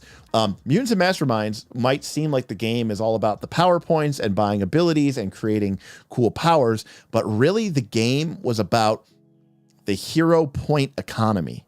It was about characters doing things in a certain way or creating complications for those heroes, for heroes wanting for the GM to create complications for them because they wanted those hero points so they could use them throughout, the later parts of the adventure where, they had to go up against the big, mega robot or stop the collapsing, dam or building. And so I liked that sort of meta system in Mutants and Masterminds more than anything. So twists, I think, are sort of this game's equivalent of that, but we'll get into it. Twists are triggered by three main sources. First, we've seen that some overcome actions require you to accept a twist. Second, various actions, such as risky actions, hit the deck, and even some hero abilities require the additional cost of a twist. And third, the environment can generate twists that both impact heroes and villains. In the first two, either a risky action or the overcome, it's on the player. You decide whether success on the action or if taking a risky move is worth accepting a twist. It is, if it is, you and the GM work together to produce a scene appropriate twist. So, I mean, again, putting that in the hands of the players is very empowering, and I respect the game for doing that. So here's a bunch of examples of twists, and it's great that they're giving us advantage. I could tell you that already as a GM, I would be more comfortable running this game system than most standard D20 games. This is just how I GM. It's I don't like to fudge, but I do like to throw curveballs at my players. But I'm not going to just make stuff up to make their lives more difficult just because I think, quote, it'll be fun. This is the type of stuff that I love in the game. When a player rolls badly and says, you know what, I want the success, give me the twist. And then I go, great. And that's my opportunity as a GM to add my own unique little creative flair. And I like that. That's how I have fun as a GM. That's how I can make my impact on the game. And, in this case, it's not even a moment of feel bad because it's most of the time it's in the player's court about whether they want to do this or not. I mean, this stuff, some of this stuff is just straight out of Powered by the Apocalypse, right? The hero must make a difficult choice as part of that action, right? Tell them the consequences and ask. Offer up a hard choice, right? That's a Powered by the Apocalypse GM move. Separate them. That's a Powered by the Apocalypse move. I mean, this is very, very clearly from inspired by both comic books, but also Powered by the Apocalypse. Reveal a secret, embarrassing weakness, or bargain something away. You can always just escalate the scene, right? Yes, very similar to the Atla example. I completely agree, Kraken. So a lot of different abilities, and these are just examples. And again, they give you a lot of guidelines here, which I think are great. Now, major twists are the big boys. The big boys. You know, we got a lot of losing a bunch of damage, losing a bunch of stats, but we could also sacrifice something important, separated from the group and the current action. A whole new squad of minions, losing access to abilities, losing access to powers and qualities. And I like this too. If the twist comes from an overcome success, it's vital that the twist does not negate the success, right? You can't take it away from them that they won, right?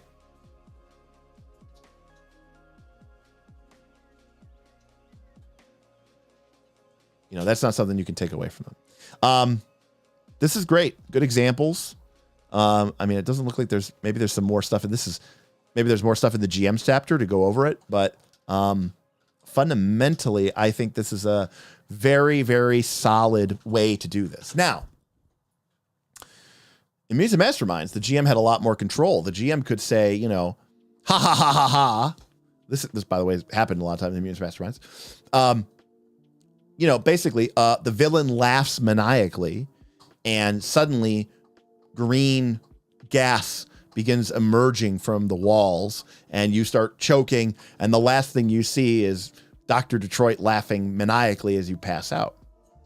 And I would just give everybody a hero point, and I would say, yes, I'm invoking a complication. The complication is he was ready with knockout gas, and you're all unconscious, and now you're going to wake up and you're going to be in some sort of prison where your abilities are naturally being, you know, stopped or controlled. I'll give you another hero point for that complication. So Mutants Masterminds was very heavy-handed with the ability for the GM to just basically say, I'm cheating now, here's a hero point. I'm cheating now, here's a hero point.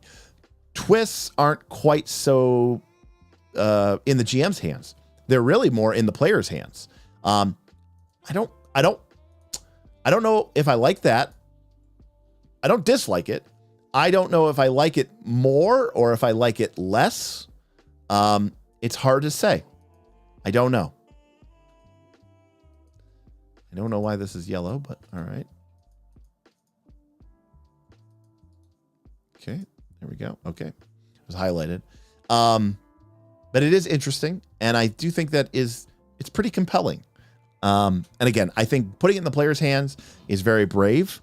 And it definitely says that, you know, you have to have the right group who wants to embrace this kind of game. I know that my players would love to feel this kind of empowerment in a game, right? Yeah, Brutus literally just said it. I like that the players are empowered to make this choice, but I'd like to see the GM have some ability to do the same. Yeah, and maybe we get into that, Brutus, you know, in the GM section. The major twists don't seem to have as many character narrative type results as the minor twists do. I mean, maybe not necessarily. I mean, it says this. Major twists, on the other hand, are a big deal. They take away a lot of health, prevent a severe hindrance, or create a big story complication that could last the whole issue and beyond. So, I mean, these are just examples, Kragan. So, I mean, we also saw from way back at the top of the game, right, when our character had these principle of the hero and principle of the justice. You know, I think these are examples they give tied to these principles But like, maybe these are things that you could also tag into when a major twist is given up. For sure.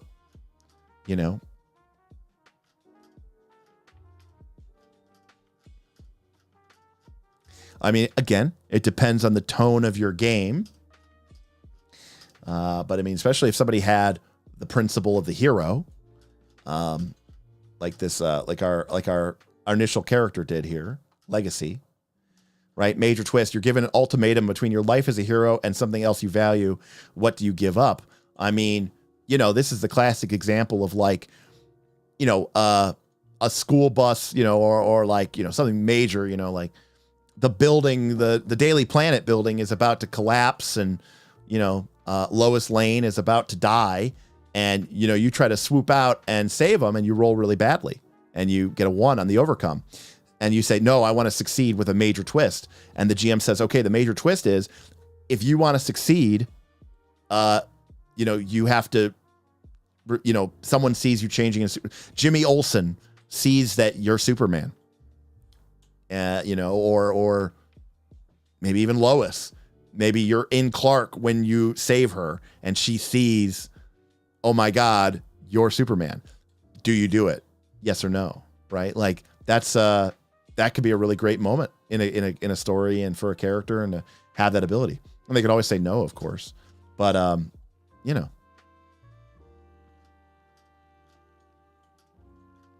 lot of example stuff here, by the way. Game. We did not get to hero points, but Kragan asks, are the twists on the character sheet per issue session? Can you only get one of each per principle? Kragan, I think they're just examples, like, that are sort of tied to that.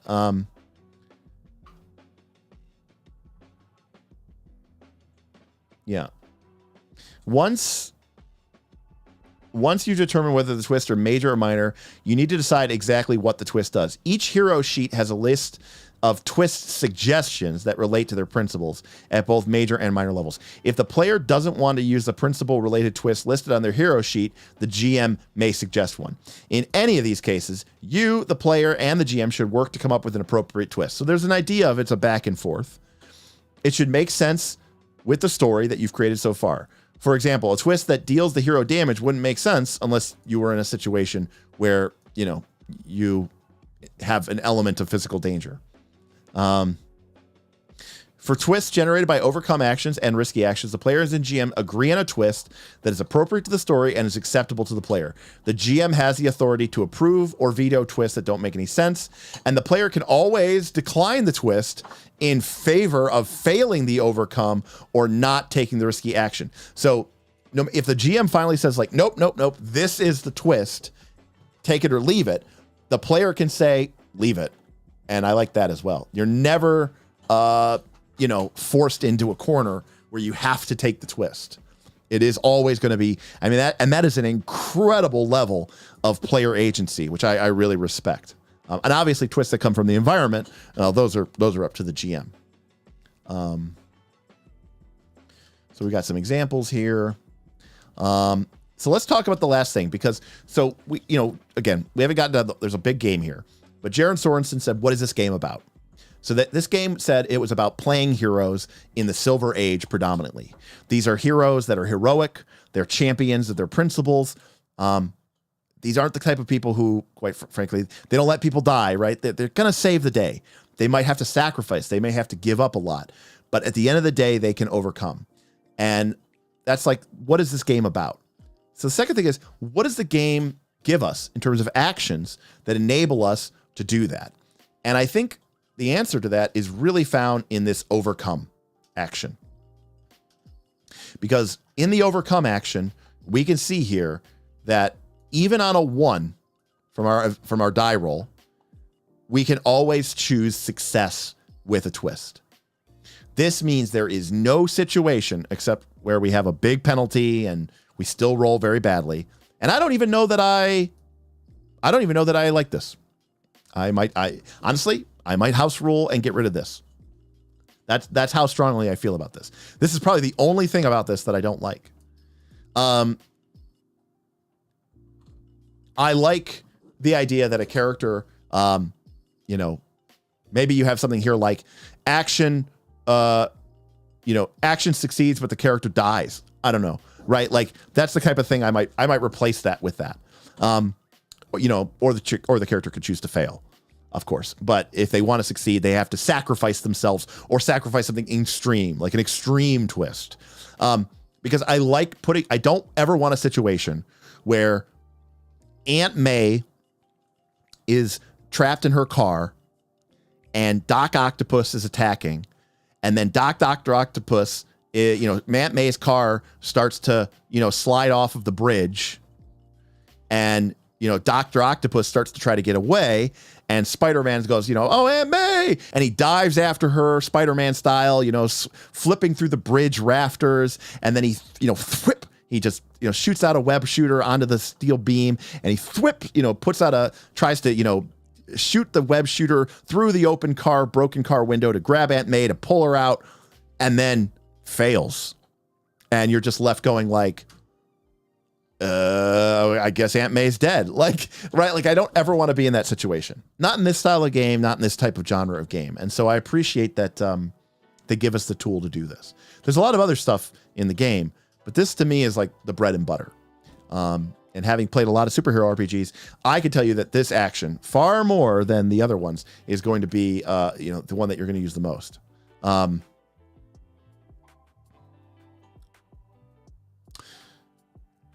Brutus, I mean, you're absolutely correct. But in this game, that would be the player, choosing that they fail in a way. Or I guess supposedly a 0 or less maybe. But either way, I mean, it was, the idea that you're not going to put that on the player. The player could put that on themselves, but you're not going to put that on the player. So last thing, does the game reward you for being a hero? And that's where we get to the last thing we're going to cover tonight, which is hero points. Every time any hero uses one of their principles in an overcome action, whether the action is a success or not, each hero in the team earns 1 hero point. Okay, so if we use our principle in an overcome action, everybody earns a hero point. Additionally, if any heroes engage in a meaningful social scene, all heroes gain a hero point, and you can get 5 per issue. So what does this mean? It means that basically, if we have a fluffy bullshit time scene, and people, talk in character and try to role play a little bit or meaningfully engage, everybody gets a hero point. So the game is rewarding you for being social. Okay. I'm okay with that. Again, the game is mostly to me about being a hero. And so does the game actually, reward me for doing that? And yes, because if we use our principle and it's not an attack action, it's not a boost action, it's an overcome action. And like I said, my experience playing superhero RPGs is that this type of action, this overcome action, this is your bread and butter. And if any hero uses one of their principles in an overcome action, and it doesn't even have to be successful, it's the trying to be a hero is what counts, then everybody on the team earns a hero point. So as long as people in the team are using their principles and overcoming challenges, whether they succeed or not, everybody's going to get a hero point. And since you can only get 5 per issue, I think we can see that, if everybody in a, 4-person group, gets their 1 per issue, and as long as you can come up with an additional point from somebody or from a social scene, you're going to be at your maximum of 5. And so the game is basically saying, like, look, be a hero, act in accordance of your principles, overcome challenging overcome challenging circumstances while relying on your principles, then the game will reward you. At the end of an issue, you must trade your hero points for hero point bonuses. Each hero point converts to 1 point of bonus, divided up however you choose. Boy, after all these words that they've used, now they decide to start being horribly vague and Very, very, very poorly descriptive. This is just very badly written. For example, you could turn 5 hero point bonuses into a +3 and a +2 bonus, or a +4 bonus and a +1 bonus, or 5 +1 bonuses. Okay. You don't have to define or name them until you use them, although you should call back on what you learned or acquired in the previous issue. These bonuses are exclusive. You can only use one exclusive bonus on any given roll. Let's say you've allocated a +3 bonus. By the way, we write these on our sheets.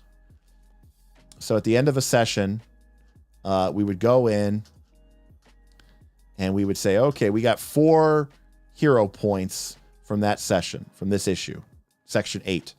And then we could come in and say, okay, how do we want to split that 4 points up? We could say, I'm going to take 2 + 2s. So I guess we would fill in these 2 circles here for the 2 + 2s. And then the next time that we play, apparently only the next time. Oh my gosh. Making a character seems like it's extremely complicated.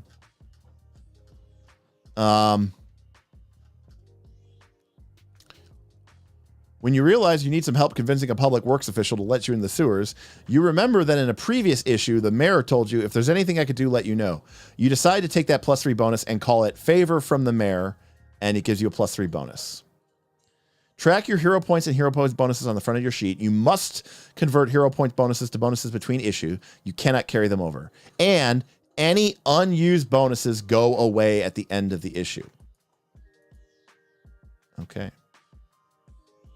So it's use it or lose it. All right. Which I guess is okay. I mean, it's giving you, if you act like heroes, you're going to have bonuses that you can tap into the next time you play, giving you the ability to sort of say, nope, I want to succeed on this. I want a bonus. So I like that. And then as you play, you develop collections of your past adventures. You may call on each of your collections once per session, invoking previous adventures. After rolling, you can choose to change the number on one die to anything you choose. Wow, that's pretty strong. You can establish one fact about a scene your hero is in based on a previous issue. Yes, you just get to make something up as long as it isn't ridiculous and is rooted in the events or lessons from that back issue. If your idea is out of line, the GM can veto it. Or you can invoke your collection instead of taking a minor twist, provided you can think of an explanation of how it's relevant. This is how you level up, basically. You play a bunch of issues. And then you sort of say, oh, you know, collection 1 was, you know, the great Canadian caper. And then collection 2 was, you know, troubles down south. And, you know, you can just kind of, you have to justify it, you know. This comment comes with an editor's note. And you can basically tag those in order to gain bonuses, to establish facts, or to change die rolls. So that seems like, and that just comes just from playing the game. But I will say this. What is this reward? What does this reward? This rewards paying attention. This rewards being the person who can call back to prior issues, prior collections. This is the person who you can say, well, remember the last time that we encountered this person, they kicked my butt. So I've been training for just such a moment when we would rematch, and now I'm prepared to tackle them. I'm going to tag it, and I'm going to give myself a bonus. So that's very very interesting. Now I don't see anything here about experience points, and I don't see anything about leveling up. So I don't necessarily know that you, you know, unless it's maybe narrative. You know, like how you hero advancement. I just want to shoot ahead here.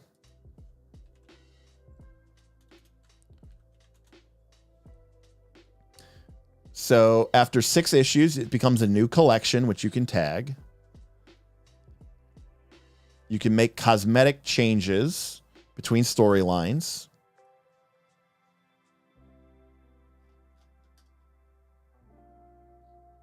And then between collections, basically between adventures, you could think of a collection as an adventure. You can swap one power for another power. You can swap a quality for another quality of the same die size. You can swap or you can swap, but it doesn't sound like you can ever really upgrade your character. So this is not a game about getting stronger, right? This is not a game about leveling up. Numbers go big, numbers go burr. You just become more and more powerful. And you know what? I love it because honestly, that's just not the way superheroes work. Zero to hero fantasy doesn't work in superheroes. You're already a hero. And so plus big thumbs up from Derek on the fact that they do not have, I leveled up. Now I have Cyclops' eye beam power. I can fly, control weather like Storm. And I also can absorb people's memories like Rogue. Like that's just outrageous and stupid. It doesn't fit the genre, quite frankly. Superheroes start off as very competent characters with an array of powers.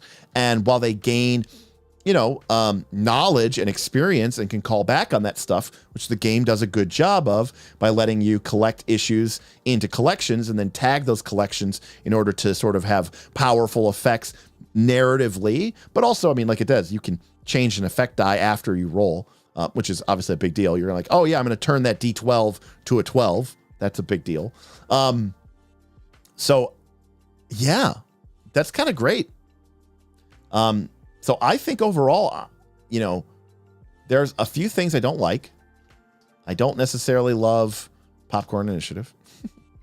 I worry sometimes that I wish that I wish minions had somehow be dealt with a different way. Like the whole one die for a minion and one die for a lieutenant is very well done. Like that's simple, easy, quick, play it. I don't know how fiddly it is to have to track the die size for the minions.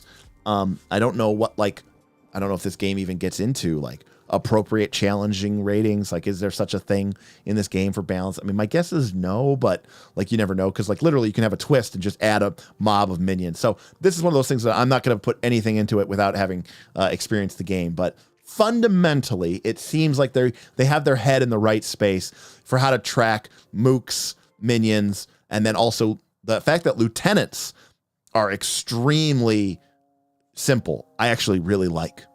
The fact that they basically work the same as minions, just maybe you give them a little bit more narrative pizzazz, and obviously their hit point die or their effect die doesn't automatically degrade. I think that's brilliant. I actually don't care about the lieutenant either, but the only character I really do care about is the villain. And that's the only one that's going to have, sort of complexities.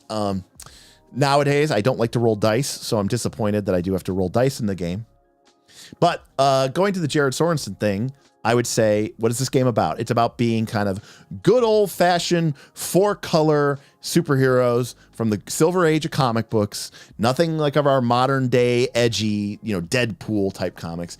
These are the good guys. These are the people who are going to, they're going to use their sword on robots and zombies and ooze monsters, and then against the thugs, right? They're gonna block the bullets with their katana and then kick them in the face and knock them out, right? They're not chopping people's heads off. They're not carving up through people. The game sets the tone and the genre pretty well, and then gives us the actions that allow us to do it. Is my takeaway. So I do think it does succeed. Now, in succeeding, am I worried that there's too many mechanics? That the mechanics might get in the way of the narrative a little bit? I'm worried about that a little bit. But I do think all the business with the dice pools and having abilities that can upgrade from, I don't take the mid, I take the mid plus the max or all that other stuff. I do think people would have a fun time playing that. And I think it would be interesting and I think it would be fun. So, and then the rewarding. I like the reward system. It seems like it's well thought out. I think it's going to reward the right kind of behaviors in the game. And I think that's okay. So obviously we did really well today. We did almost $100. So we're going to do a part 2 of this. We're going to make a character in part 2. I don't know that we're ever going to get into the GM stuff. Again, we have a drive-through RPG link, which I'm going to add to the description of this as soon as we're done. Maybe I can add it right now. Yeah, here we go. Drive through RPG.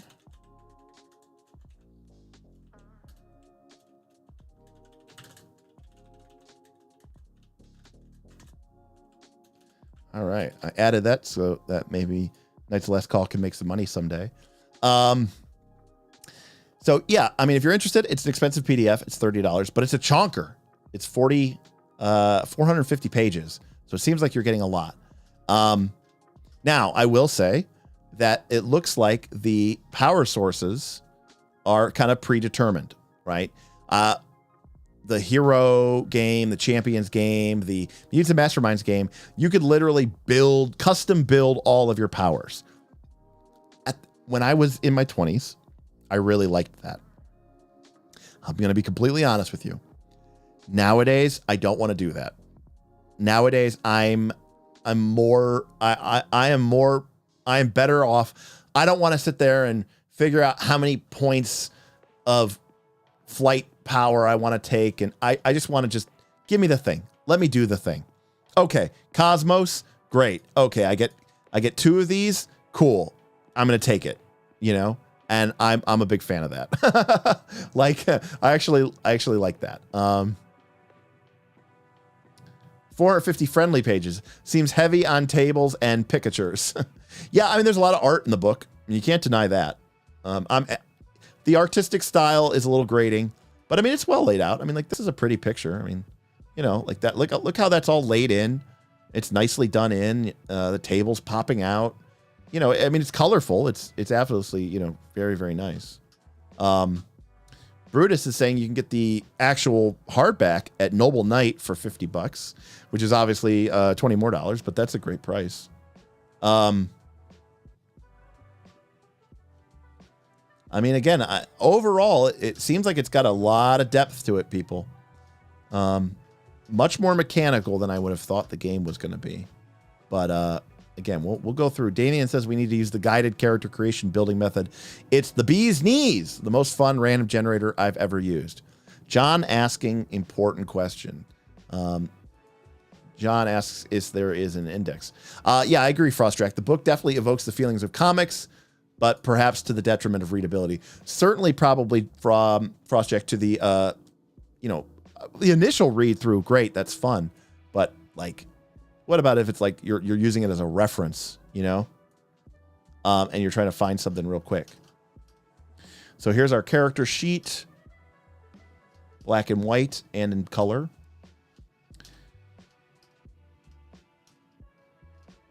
And these are all the key terms in the game. So it's like I would say this is like an index. Seems like they're all here. I did when indexes are like bystanders, page 148, you're like, okay, well, that's useful. But then when it's like action, see page 12, 17, 18 to 23, 24 to 29, you're like, okay, this index, it's not as possible. Brutus says, ooh, are you ever going to make a traveler character on stream? Well, Brutus, we've got a traveler stream coming up with Rick S. And I don't know if we're going to make a character through there, but man, I would love to do that. That would be a lot of fun. The traveler creation is a classic system, especially if you play the old style where you can die in character creation. So we got sheets and we've got an index. All right. So here's like an environment, I guess, right? So even the environment, look at this, is like set up like a monster.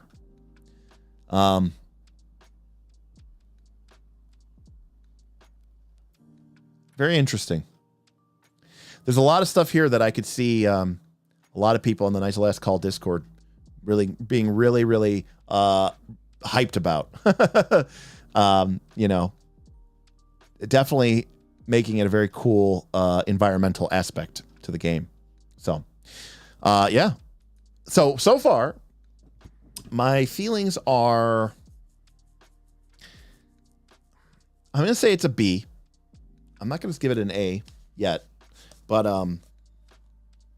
we'll see how we feel after we make a character and we really get to see like what how do we feel about this character now that we've been through, it a little bit?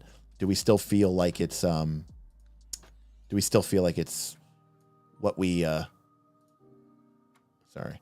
we still feel it's like what we thought it was going to be?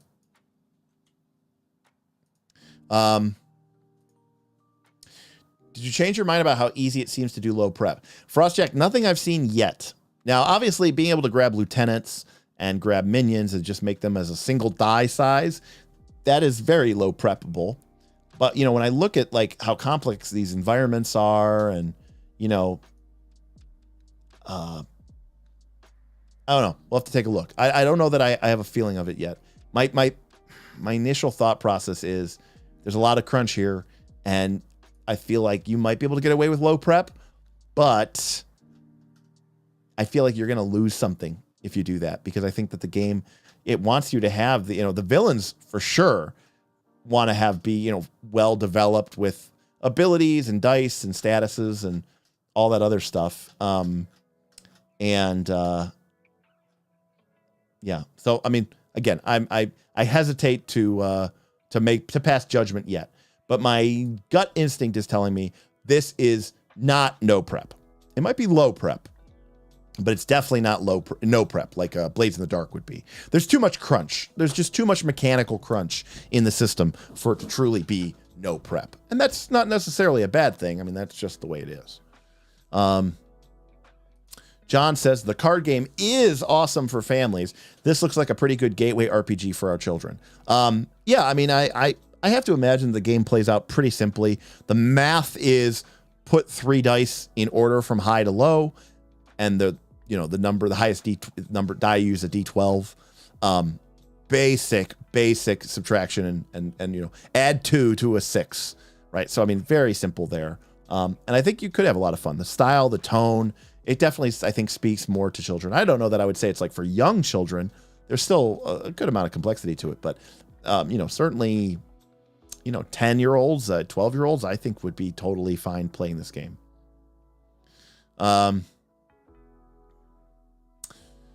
Damien says the prep depends on whether you have environments in your scenes or not. That's where the prep comes in. I would agree with that. I think villains, Damien, obviously, too, probably have a good amount of prep.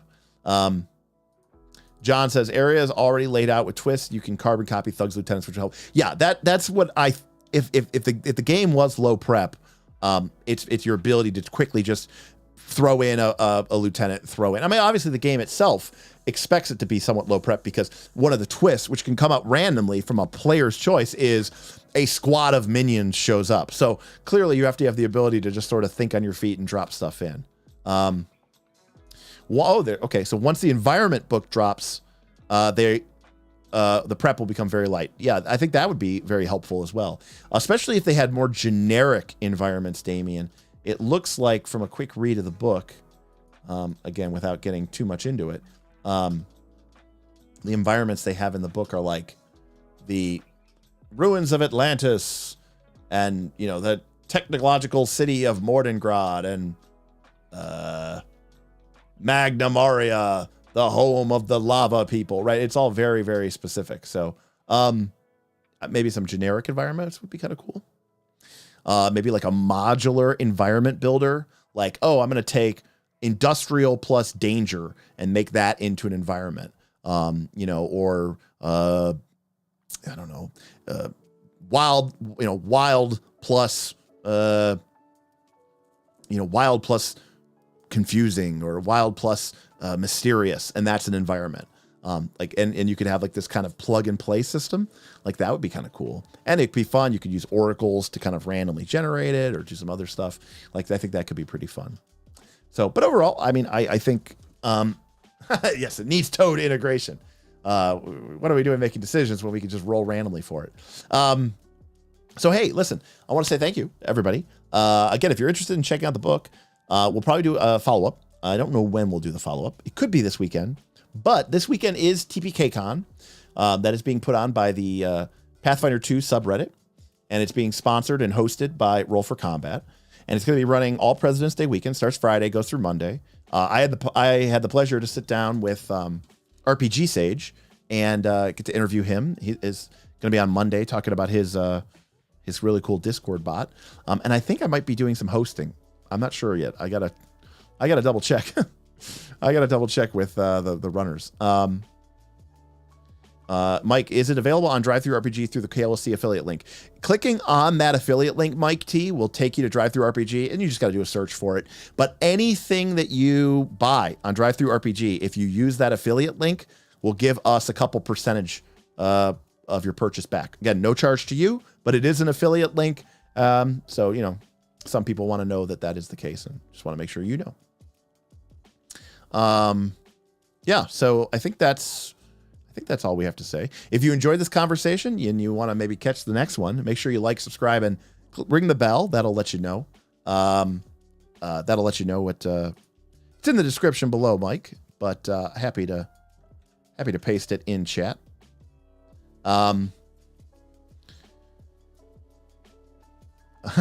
Frostjack, what's the bet that the drive? You know what, Frostjack? I have no idea what to expect, honestly. I mean, it depends on how much people choose to use it. Again, it doesn't cost anything to you, but also totally fine if you don't want to use it. Like, that's also fine as well.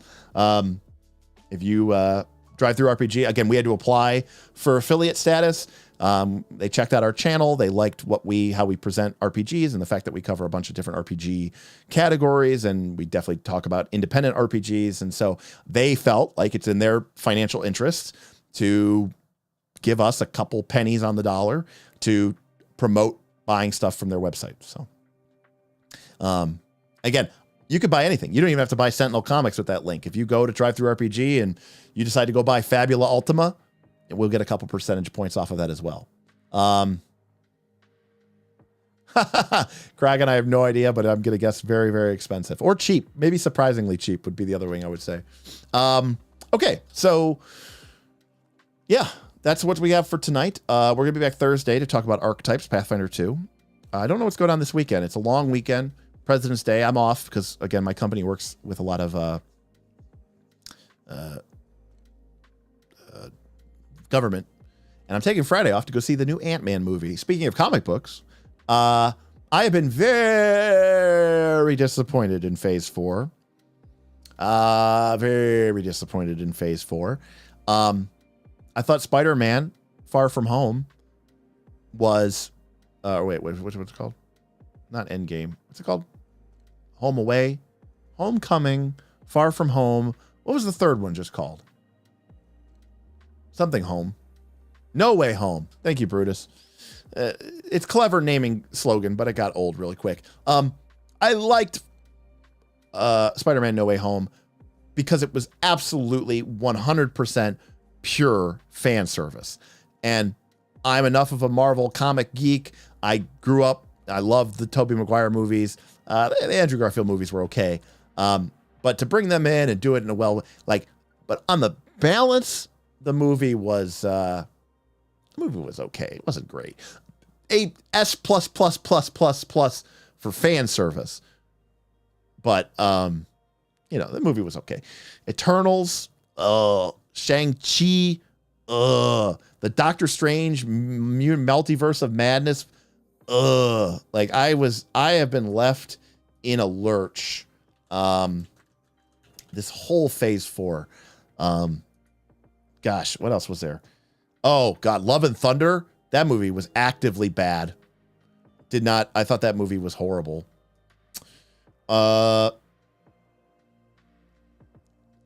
Forever was okay, but honestly, I didn't like it. I mean, but they had to struggle. I mean, right? I mean, Chadwick Boseman was incredible. I loved the first Black Panther. I thought that movie was incredible. I thought Michael B. Johnson or whatever his name is was awesome as Killmonger. Chadwick died. I mean, what are you going to do? And they struggled. And I mean, they obviously they put in good actors and everything like that. But I thought the Wakanda stuff was really interesting in Wakanda Forever. I thought all the stuff with Namor was horrible. I think Namor is a silly character. I thought he was silly in the movie. It was weird to understand what was even going on. The underwater scenes didn't really make a lot of sense. A lot of the big action set pieces didn't feel very dramatic. I was just not that impressed with Wakanda Forever. Thor: Love and Thunder was horrible. Actively disliked that movie. Eternals was all over the place. Not great. Shang-Chi, not great. Yeah. So Phase 4 has been real rough. But I am looking forward to Quantumania. The Ant-Man movies have been good. I think building up to I think Phase 4 suffered from not having the big villain and Kang the Conqueror. I have high hopes on. It even looks like they have MODOK in there. Somebody said that it's going to be the guy who it's played by the same actor who played Yellow Jacket in the first Ant-Man movie. And so they're going to say that basically he got crushed, right? They removed the regulator on his suit. And so he got like crushed down to the quantum realm, but like somehow maybe his head didn't get crushed down. And apparently it's the same actor. So, anyways, good stuff. I'm looking forward to it. I think Paul Rudd's fantastic. And, I've liked Evangeline Lilly in the movies, and we'll see how it does. I don't know. Remains to be seen. Ant-Man has been a surprisingly pleasant thing to do in the Marvel Cinematic Universe. I mean, I thought Endgame was one of the most amazing movie moments I've ever experienced in my whole life. It was up there with Return of the King for me in terms of just like, now obviously Return of the King is a far better movie than Endgame, but it's a comic book movie, and I'm not going to judge it based as if it's like a normal movie. I'm going to base it on fan service, and I'm going to base it on, you know, what it is. And, you know, Endgame delivered in all the ways that it should have delivered. And I've just been left in a lurch ever since. It's just not hit for me. So anyways, still have some high hopes about Quantumania. So we'll see how that's going to go. Anyways, long story short, I don't know what's going on this weekend. I might be doing some stuff for TPK-Con, which you should definitely check out this weekend. So potentially, and I'm off Monday. So potentially we might do a Sunday stream and talk more about Sentinel Comics, the role-playing game. And we might go through this character generation process that Mr. Williams says is so incredible. So, and then, you know, we make a cool character. We can just talk about superheroes as well. I think Infinity War was better than Endgame. I thought Infinity War was very good. I definitely did not think it was better than Endgame. So good stuff. 3-day weekend. Woo-hoo. Apparently Paul Rudd is a resident of Mike T's town there. I don't know who Jeffrey Dean Morgan is, but he sounds like a fantastic individual. The name sounds familiar. I think he's an actor, right?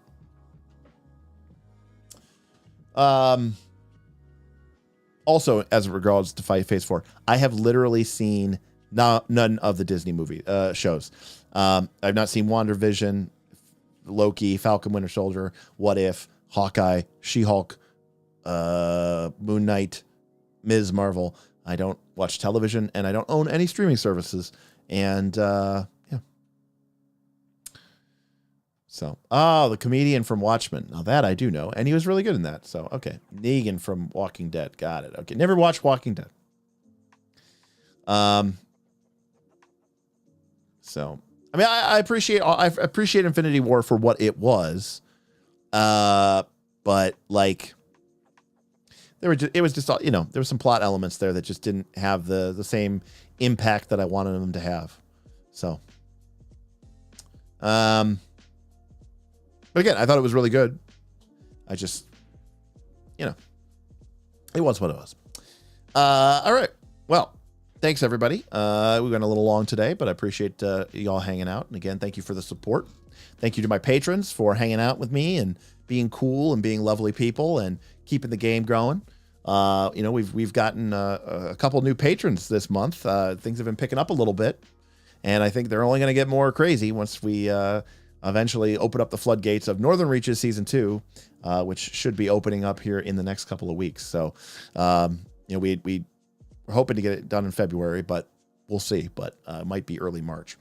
But, you know, either way, it's going to be pretty cool and exciting, and happy to be sharing this RPG journey with you. And, you know, as we look at new games, just keep in mind there's a lot of games out there, and you don't have to play them all, but you should probably read at least a couple of them and see what you like.